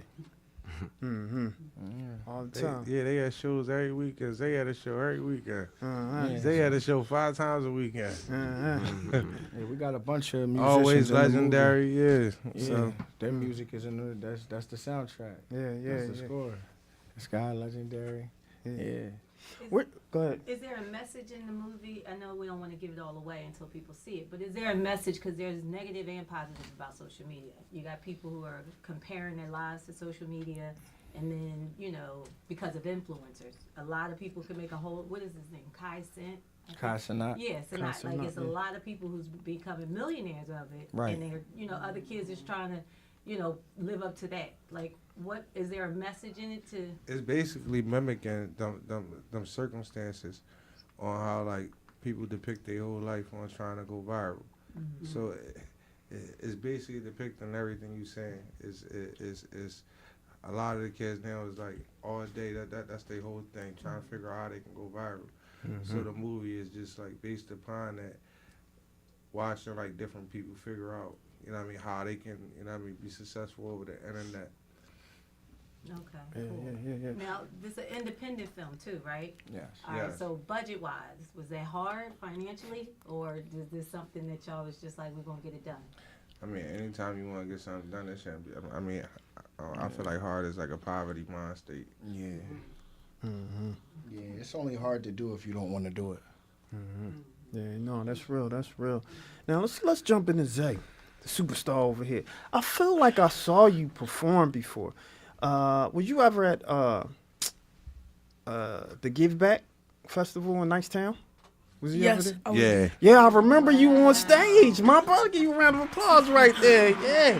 He was like, yeah, this is what it is. Had his little, you know what I mean, on, you know what I mean? That's what I'm talking about, my God. And you have a great personality. I love your energy, right? And so I'm talking, see, this is coming from real life experience. I know what you put out there, right? And so when when you were casted, right? When you were made to be the star of this movie, how did you feel about that? I felt great because I could express myself, and it's basically when they wrote it, it's basically about me. Mm-hmm. And it's like my personality, so I could express it more. Mm-hmm. What was the hardest part of the movie? For me, what I kept getting tired of is doing it over. The takes, huh? Yes. Another take. That's how we got to do it to get it right? If it was something that, what's your expectations about like the movie? Like, what would you like to see happen because of this? Going somewhere far, making it, get my people out the hood. I know that's right. I love that. Who's one of your inspirations? My mom and dad. We need a round of applause for that. Shout out to mom and dad in the building. You know, oh, that's Dad. Come here, Dad. Come here. That's that. Come stand next to me. Come stand next to me. I love the dads. Where your mom at? In the car. In the car. She come over here, Dad. Come over, Dad. And so when we talk about, I'm glad that you're here though. You supporting it. How did it feel to have these brothers writing a dynamic movie, then having your son star into it? How did that feel? Well, it felt real good. You know what I mean? Especially the vibe that they on, the positive vibe, and how they trying to help out the community and the kids, and then have him be a part of it. It was really special. Fantastic. Well, what would you? I guess at the end goal, what do you expect? Do you expect him doing more things like this? Do you expect? Because I seen his music. He's talented. He's definitely talented. And so, what's the expectations? As a father and seeing your son and going, it ain't fun to shout you out like that. That's dope. You know what I mean? Oh yeah, I expect to see him go far in Viral 2, Viral 3, and Viral 4. You know what I mean? That's what we trying to do. You know what I mean? Yeah, for sure. If in fact you, this is an interesting question, right? This might be a little hard. So how old are you? 11. What would you tell your 11-year-old self? What would I tell my 11-year-old Yeah. self? Pursue my dreams. Basically, be what I want to be. Yeah. That's what definitely. Fantastic. Shout out to you, Dad. I appreciate you. Keep doing. Thank you, Sometimes, thank you. this is what we got to amplify, right? So I appreciate you, Dad. Thank you. Yeah, absolutely. So this is what we got to amplify when we talk about good folks, and these are our brothers in here, right? And some of the perceptions of, especially us, isn't always positive, right? Especially doing something that's amplifying the youth. And even amplifying the youth, something that will be uplifting. So I could keep going on and on and on that you don't normally see, but that's why we got to amplify this stuff. So when we think of Viral 2, Viral 3, maybe 4, maybe TV series, and so forth and so on. Have y'all thought further than where y'all are or where we going next? He said, yeah. We already going We thought further than that. Oh, yeah? Further than everything you just said. Let's talk a little bit about it. Viral 1 networks. Viral 2 bigger networks. Viral 3 cult-like following networks. Yeah. I mean, that's the reason why we always speak on trying is a poverty mindset. Yeah. Doing is a winning mindset. I don't try to do nothing. We get it done. Yeah. Viral 1 is going to be on the networks tomorrow. Yeah. Oak Stair to January 5th. We got 2 showings, 4 o'clock and 7 o'clock. For everybody that come out, man, I appreciate y'all. For everybody that's going crazy with us in marketing, that's listening, I appreciate y'all so much, man. Changing anybody's life from a kid to adult that couldn't figure it out is amazing, and walking on this journey with everybody is amazing. It's about opening up new doors and trying new things and setting new standards for us and showing black excellence. Right. Because that's what it's about. Yeah, fantastic. And self-love and value oneself. Yeah. As we talking about black excellence, right? When y'all think of what y'all do, right? Do y'all compare yourself to anyone, or do y'all feel like it's not necessarily no one like you, right? What is the position in you feeling like the next steps that I'm gonna take in where I would like to be? I honestly feel like the minute you start comparing yourself to somebody, the minute you start boxing yourself in. I like that. Yeah. You know what I mean? You know how you have a conversation with somebody, you ask them for advice. They only can give you as far as they can see or think. So they're giving you their perception. So the minute you ain't going to it, you now box yourself into their perception. I don't believe in limitations. I seen some great people walk this earth. Why would I stop myself? Why would I stop my feet? I can't even compare myself to myself because I'm better than I just was. I mean, give you a round of applause for that one, right? Yeah, I like better than you was yesterday, better right? than you was yesterday. What was the most memorable part of the film that y'all had? To be honest, the most memorable part was when we lost footage. Jeez, yeah. The first I time. know how that feels. The first time. Oh, y'all lost more.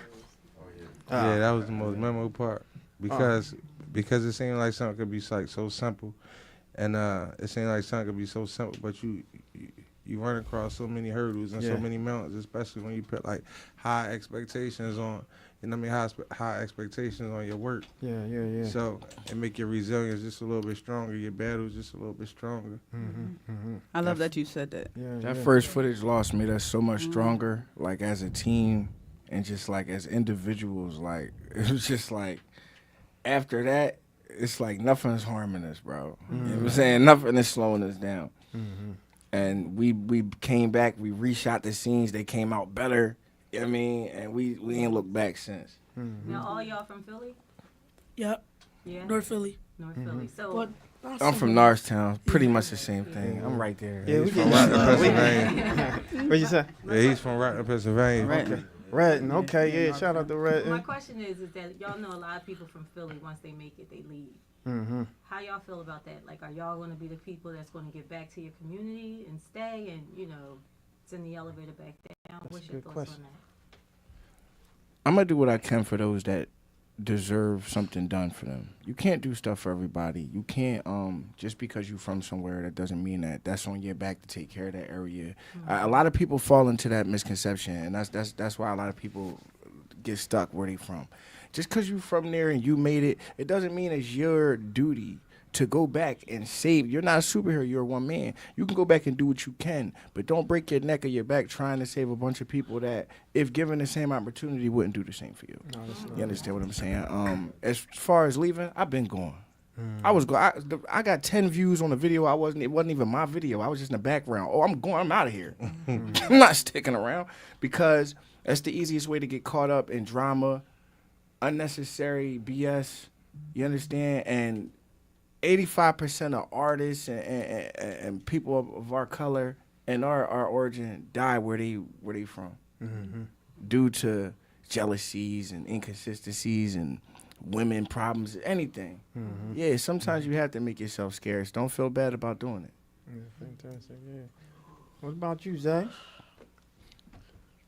I would leave and come back and help the people that I can, because I know that they got the same energy that I got and want to put their mind to it, and they want to do what they want to do. And, yeah, I would just leave and come back and save my community a little bit. I love that you think like that. When you look at all these YouTubers, right, that's out there, who do you look at and inspires you? Like, I gotta get out there. Like, I like this. I be watching Casanet. Okay, everybody love him. Yeah. I be watching. I forgot his name. I can't remember his name. What grade you in? 6. You're in 6th grade. All right. I'm not gonna say your school because you're too young for that. Cause I don't want nobody coming to your school and all that. But no doubt. So I want you to continue doing what you're doing. You with some great brothers right here. You know, you talking about some men who's gonna make sure that you're good, right? And I just want to give y'all salutes too for doing what y'all doing, looking at the young. You know, because when we was coming up, there always was this thing of like, don't blame them, blame your old heads, because your old heads supposed to show you the right way to go. And for some reason, I think we kind of lost that path lately. But I'm starting to see it come back, right? And I definitely see it here. You had a question here? Yeah, I wanted to ask Zay, what are some things that you can see yourself doing in like the next 5 to 10 years? Helping my youth. Knowing what I'm supposed to do, listening to my parents. Oh, that.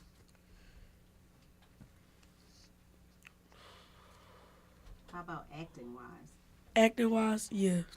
I'm a good actor and a funny actor. He remind me of, what's the guy we interviewed from that Netflix special?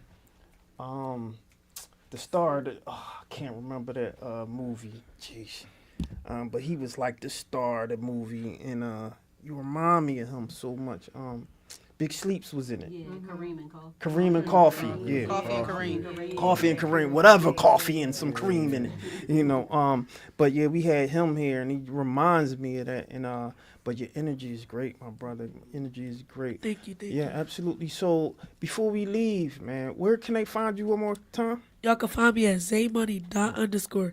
215. That's ZAYMONDY._215. And you also can follow my Zay House's Vent Space. I love that. Brothers, where can they find y'all and more about the movie? Because this is why we're here, right? So I want to shout the movie out. And is this the premiere that's about to happen? It's the premiere. And it's red tomorrow, carpet. right? Yeah, shout me out. Let me, where they gonna? Tickets on deck. You can go on Eventbrite. You can pull up on us, physical. You can pull up to the door, physical tickets. It's going down at Oaks Theater, Oaks Cinema. The cinema's 24. That's let me see if I can see the address from here. That's 180 Mill Road, Phoenixville, PA, 19460. Pop out, man. We got 2 showings, 4 p.m., 7 p.m. Give us the title again. Yeah. Viral the movie. It's going to be at Oak Center Cinema. Cinema's 24. This is Phoenixville. Phoenixville, Oaks, right there by North. Yeah. That's where the gun show be. Yeah. Out that Oaks way. is right there. Exactly. KOP. Yeah, no doubt. We're Right. going to have to try to pop up there, come show some love, whatever. Anything else, like, for those who may be, for some brothers that may be looking at y'all, like, feeling like, you inspired them or would like to do with you, what would you tell them? You control your future by your actions. Mm-hmm. Thoughts is controlled by actions. As above, so below. If it start off as a thought, then you manifest it through action and keep working. Don't let nobody tell you about you. Our main thing with this is like now corporations control talent and people energy. Hold on 1 second. Let me give you a round of applause for that. People don't say that. People don't really know that's what it is. But go ahead, my brother. Yeah. So our main thing with this movie is because corporations control talent and energy, we have the ability to mold our outcome, and our peers have the ability to help us mold and shape our outcome. So it's up to us to put the work in, and which we are, because we're going to build a marvelous building. You know what I mean? Because we're not waiting on nobody to do it. We're going to do it ourselves. We're going to manufacture it ourselves, like the kings and queens been doing since the beginning of time. That's right. And it starts with an action, a thought that turns into an action. So hopefully this energy is vibrational enough to pass off to other people, and they feel inspired enough to start building they empires and take the power out of the hands that be. Because as it's looking, we looking crazy out here. Yes. That's right. My brother thinking out his third right now. Shout out to him. Do y'all want to leave y'all how they can get in contact with y'all or the movie or X, Y, and Z after the premiere and all that good old stuff? Kerry Hudson on Facebook, Trap Baby OTH on Instagram, Viral the Movie, The Real Viral the Movie on everything. My God. Hold on. Come here, let me hear. All right, I'm here. Jess Kanzi on Instagram, so it's JESS_CANNZIE. That's Instagram. Jess Kanzi on Facebook. And yeah, Jess Kanzi on YouTube and any other platform. Fantastic. What about you, bro? Bill Collector PA on pretty much everything except Twitter. I'm a Billion Battles on there. Eric Wilkinson on Facebook, and The Real Viral Movie on Instagram and pretty much every platform. Wait. You the bill collector. I'm saying, like, why he looks so familiar? Wait. I'm like, yo, Tried to tell you. Yeah, but I'm thinking, I'm like, yo, this. I'm like, this. Listen, AKA the bill collector. I warned everybody. Listen, I'm like, this Joker done took this bold name, and I'm like, Man, yo, I was a joker that whole time. Damn, yo, I'm like, this.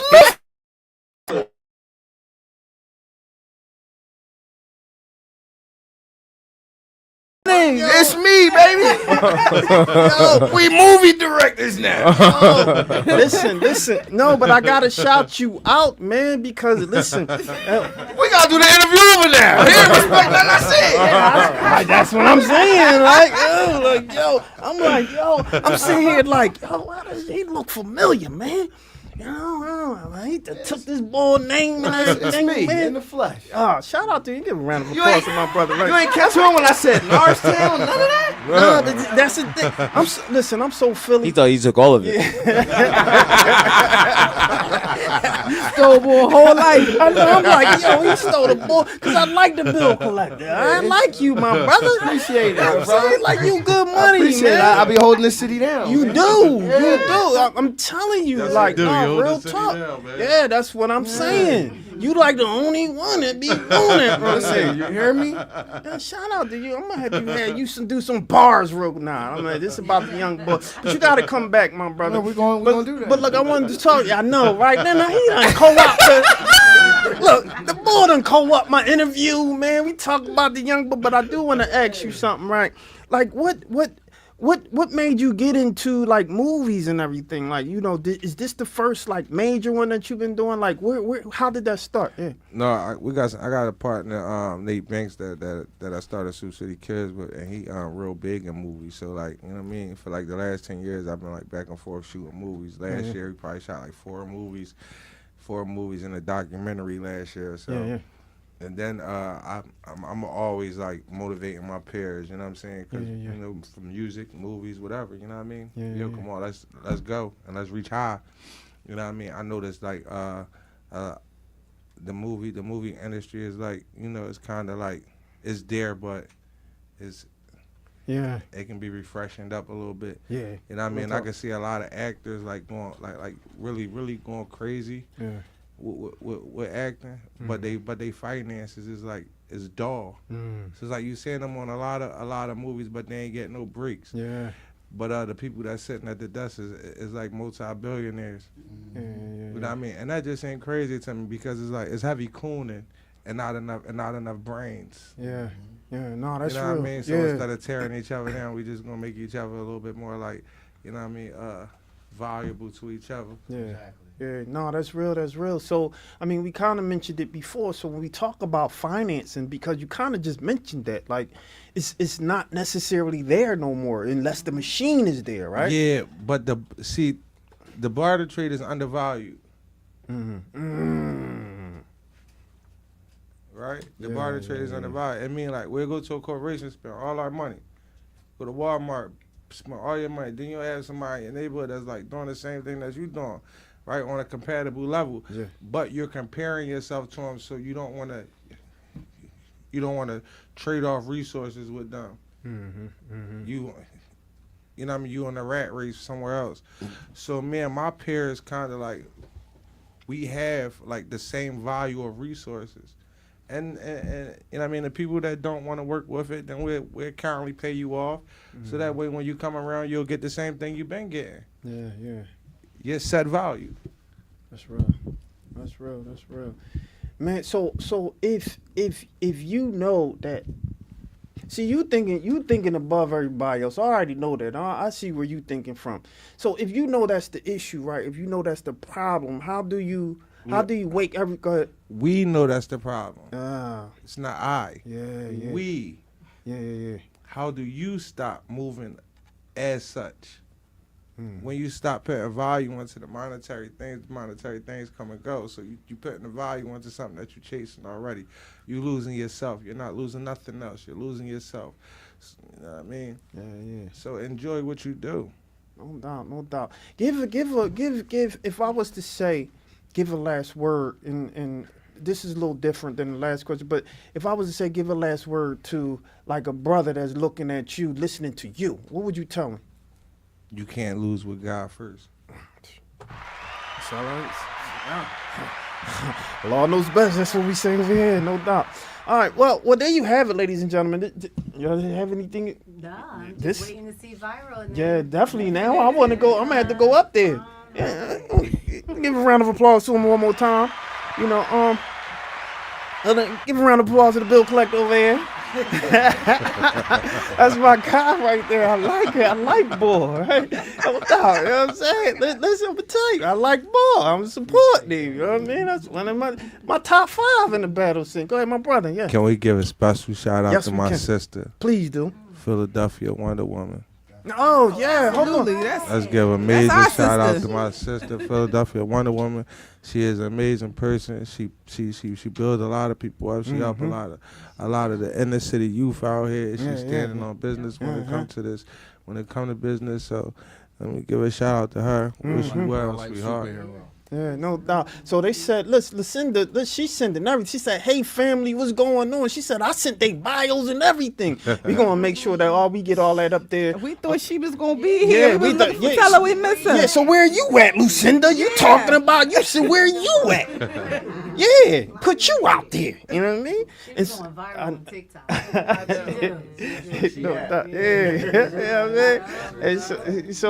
But she said, yeah, kudos to y'all. Shout out to y'all. We want y'all to continue to do what y'all work, my brother. Shout out to you. Very proud of you, man. You know, you a light for the future. You're a light for people who look like you. Shout out to Dad. You know, we got the sister here. Come on, sister. You, everybody else. Why don't you introduce yourself? Hi, everyone. She said, hey, everyone. That's good enough, right? You who? Oh, there you ain't shot your wife out. She in the building, holding y'all down. She holding her boo down, right? And so what we say here is, once you come to the show, you're a friend to the show, so you're always welcome to come back, right? So after this, we invite y'all back, you know, so y'all can talk a little bit about, you know, just what the vibe is now, you know, after y'all drop. What's next, right? And so y'all always welcome to come back. Definitely want to see your growth. You know, we're going to have you back pretty frequently because we want to see how you grow. Dad, you too. You welcome to bring him back, you know? And Bill Collector. Round of applause to the Bill Collector, y'all. Round of applause to the Bill Collector. You know what I'm saying? That's my guy right there, right? That's my guy. So I don't want y'all to go anywhere. When we come back, man, we're going to go right into the sizzle, because we got some sizzle news and, you know, things that's going on in the media, but I don't want y'all to go anywhere. So we're going to go back to Fantastic Noise real quick. So don't go nowhere. We'll be right back after this show. I'm going to take some pictures. We'll be back. We just want to get a little background as to who the Fantastic Noise is and the noisemakers, if you can let us know. Yes, absolutely. So once again, I am Fantastic Noise. I am the original noisemaker, so no one's going to make as much noise as me, okay? And right here we have the Noisemaker Band. This is only half of it. The other stuffs are upstairs. My Kevin Lamar, Lonnie, and Dobbs, who are the actual band members. These are the background singers. And we came to make some noise. We came to bring that noise today. That's what we try to do. That's it. Right. Yeah. And how did you guys get together? Oh man, so it started with, I've been doing this on my own for almost 3 years now. And man, I guess each of these people here have different background stories. Most of us went to the same church together and we just kept going. This one, her, this is one of my assistants here, one of like my biggest supporter, my biggest shooter here. She's an assistant. So we just been building, and the same thing with upstairs with the band, just meeting through people, kept networking, kept seeing, and it was just like God ordained. Bam, here we are. Awesome. Yep. Well, could you guys do We Talk Weekly a favor? Yes. Can you give us a drop in a melody type way? Oh, a melody type way? Yes. Okay.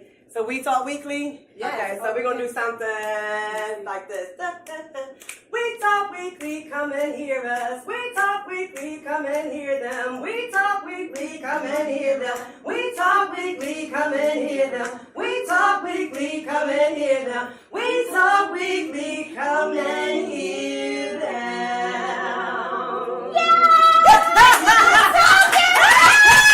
News, reporter Ella presents a new recipe that can help feed the community. Over to you, Ella. Thanks, Willow. Now that fall is upon us, what's not a better way to start the fall season than an easy and simple recipe? Pumpkin bread is the most delicious and easiest food you can make for yourself, family and friends, and your community. Take a look. Today we're going to make pumpkin bread, so make sure you screenshot this recipe and let's get started. First, preheat your oven to 350 degrees. In one of your bowls, mix your flour, baking soda, baking powder, salt, and pumpkin pie spice. With your fork, mix. Now with your second bowl, mix your sugar, oil, and applesauce with a whisk.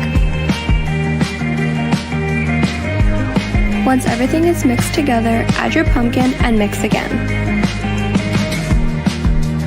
When everything is mixed evenly, combine both mixtures together. Make sure you scrape everything out so nothing is wasted. Now mix evenly until there's no lumps. After that, you want to set that aside and grab your bread pan. Lather some butter all around and add a little flour and spread it around until it looks like this. Now you want to pour the bread batter into the bread pan. Make sure you scrape everything out so nothing is wasted. Cut a line in the middle and it's ready for the oven. Make sure you wear oven mitts and let the bread bake for 60 minutes. Once the 60 minutes is up, take it out of the oven and let it sit for a few minutes. When the bread pan is safe to touch, use a straight edge to separate the pan and bread. This step is optional, but if you would like, slice the bread into thick slices and it should look something like this.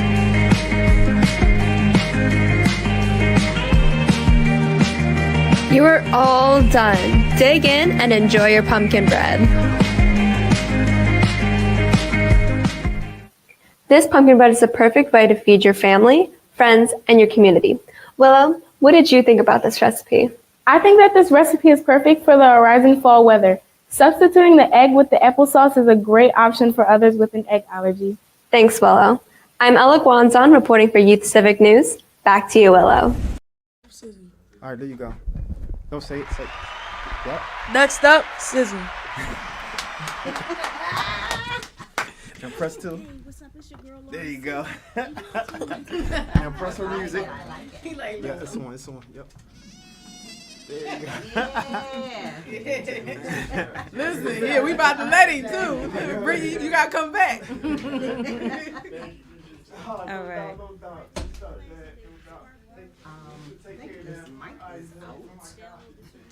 We can hear you. Can you hear me? No. I can hear you. He got to turn them up. See, her mic now. Her mic not up.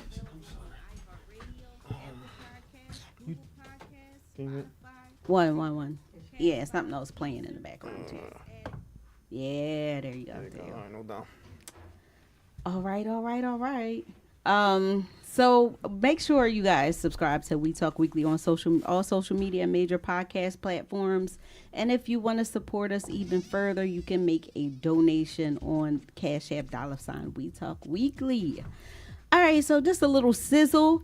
So Beyonce Bowl, that was a hit, and she performed that during the Christmas NFL halftime game between Houston Texans and Baltimore Ravens. Netflix had reported 200 countries tuned in that day, and Beyonce performed songs on her album Cowboy Carter, including 16 Carriages, Blackbird, Jolene. Beyonce also had many people join her on the field for her halftime show, including daughter Blue Ivy, who was dancing, Tiara Kennedy, Tanner, Adele, Brittany Spencer, and Raina Roberts.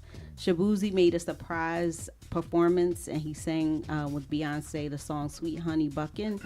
And she closed out with Texas Hold'em, and the crowd was super hype. But when Beyonce left the stage, she had hinted at something new possibly dropping on January 14th when she posted that on her Instagram with her on a horse, and that date was highlighted. But unfortunately, not everyone was excited to see Beyonce perform. Some people complained on social media about the performance, and they tried to point out that it lacked a Christmas theme. Well, Mama Tina knows. She went into Mama Bear mode, and she posted on Instagram, "It's mind-boggling to me that you would take your precious Christmas day and watch a performance of someone you hate and you don't think has talent so that you can go talk ish about them later. Obviously, you are so obsessed with them, addicted to them, and secretly admire them, wish you could be them, that you cannot help but watch and critique and comment and say dumb, ridiculous stuff that makes you look like a joke.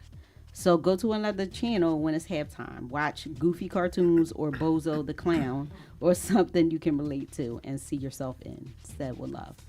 What? I see where Solange Did you see how she went? Yes. Yeah. It came from somewhere. Solange got it, honestly. Joe Budden, he was charged with lewdness. And this was after a neighbor reported seeing him on her Ring camera naked in the apartment building hallway. So allegedly, police were called to the apartment after they received a call from this neighbor. The neighbor reported Joe Budden appeared at their door, attempted to enter a code on the door's keypad as if to gain access, then returned to his own apartment. So there was a press release that was issued by Edgewater Police Department in New Jersey. And in the press release, Department Chief Donald A. Martin asserts that the charges are merely accusations. And he said that Joe Budden is presumed innocent until and unless proven guilty beyond a reasonable doubt. So Joe Budden did mention the incident on his podcast, but I think he said something about sleepwalking. Has anybody ever sleep? It's not sleptwalk. Sleepwalked. I used to sleepwalk. Yeah. Yep. Did you know? No, I would wake up and then I'd be downstairs in the house somewhere. I think one time my mom said that she found me downstairs and the front door was open. So I would wake up and be downstairs and it's all dark and I'd just be crying like, Mom, calling my mom. Yeah, they say you're not supposed to wake up people who sleepwalking. I never knew why. Yeah. They say don't wake them up while they're actually walking. Like, try to get them back to the bed or something. Yeah, I don't know why. I wonder what they do. I need to find. I wish I knew somebody who did sleepwalk so I could wake them up while they walking just to see what happens. I'm that curious. That's crazy. Yes. Yeah. I just want to see. Like how I get here, start flipping out. Yeah. Did you stop at a certain age? Yeah, I did. Okay. I don't ever. I probably was maybe like 8 or 9 or something like that. Mm-hmm. But there was a whole case one time where this this man, and I can't remember the case exactly, but he drove to his mother-in-law's house and then killed her and got back in the car and then claimed that he was sleepwalking. I can't remember. I think I remember something like that. Yeah, it was on one of those shows like Forensic Files or something like that. Mm-hmm. All right, Nicki Minaj is being sued by a former tour employee over allegations of assault, battery, and emotional distress. Well, court documents state that Brandon Garrett claimed to have been working as a day-to-day manager for Nicki Minaj on her Pink Friday tour when he was physically attacked backstage at the Little Caesars Arena. So Garrett says that he was called backstage to the dressing room and questioned about having another tour employee pick up Nicki Minaj's prescription medication. Well, Garrett said he had another tour staffer pick it up because Nicki Minaj wanted the medication immediately. So he alleges Nicki became visibly upset and angrily screamed at him and said, "Are you effing crazy having him pick up my medication? Have you lost your effing mind? And if my husband were here, he would knock your effing teeth out. You're a dead man walking. You just effed up your whole life and you will never be anyone. I'll make sure of it." So after that, he claims that it escalated to where she struck him several times and there was now a lawsuit over this. So wow. Women should never put their husbands in a position where they're like, "Oh, I'm gonna get my husband. I'm gonna get my this." That's just yes. My mom will always say that. Like, I don't understand how women do that. Put a man involved in it. It never ends well. Because when two men get like that could be death. Like that's on your hands now. Exactly. You know? Exactly. It never ends crazy. well. Never. All right, I'm Lauren Sizzle, and that was the Sizzle. And that was Sizzle, ladies and gentlemen. I'm your boy Charles Gregory. Go ahead. What was you doing, Spark? No, when she say sizzle, it just goes like I think of bacon sizzling. So I always do this. There used to be. Yeah. There you go. She says. We always do that. You never notice? That was my first time. That's funny. All right, y'all. So, I mean, that was excellent interviews tonight, though. Yeah, that was great. Yeah, no doubt. It was cool. Yeah, that wore me out right there. The ball, all of them was good. Young Buck, I like to see really good. You could tell he grew up, and his parents are very engaged in that, so that's a good look. And I'm just super excited about all of the people that's out there doing some work, especially in the Philly area. So continue doing the work, continue sharing, subscribing. Make sure you share, like, and subscribe. And if you want to dig a little deep and support independent media, you can $ We Talk Weekly, just Cash App. I think we got Zelle too or something like that. But make sure you support us. If nothing else, just like, subscribe, and make sure you continue to follow. We'll be here next week, I believe.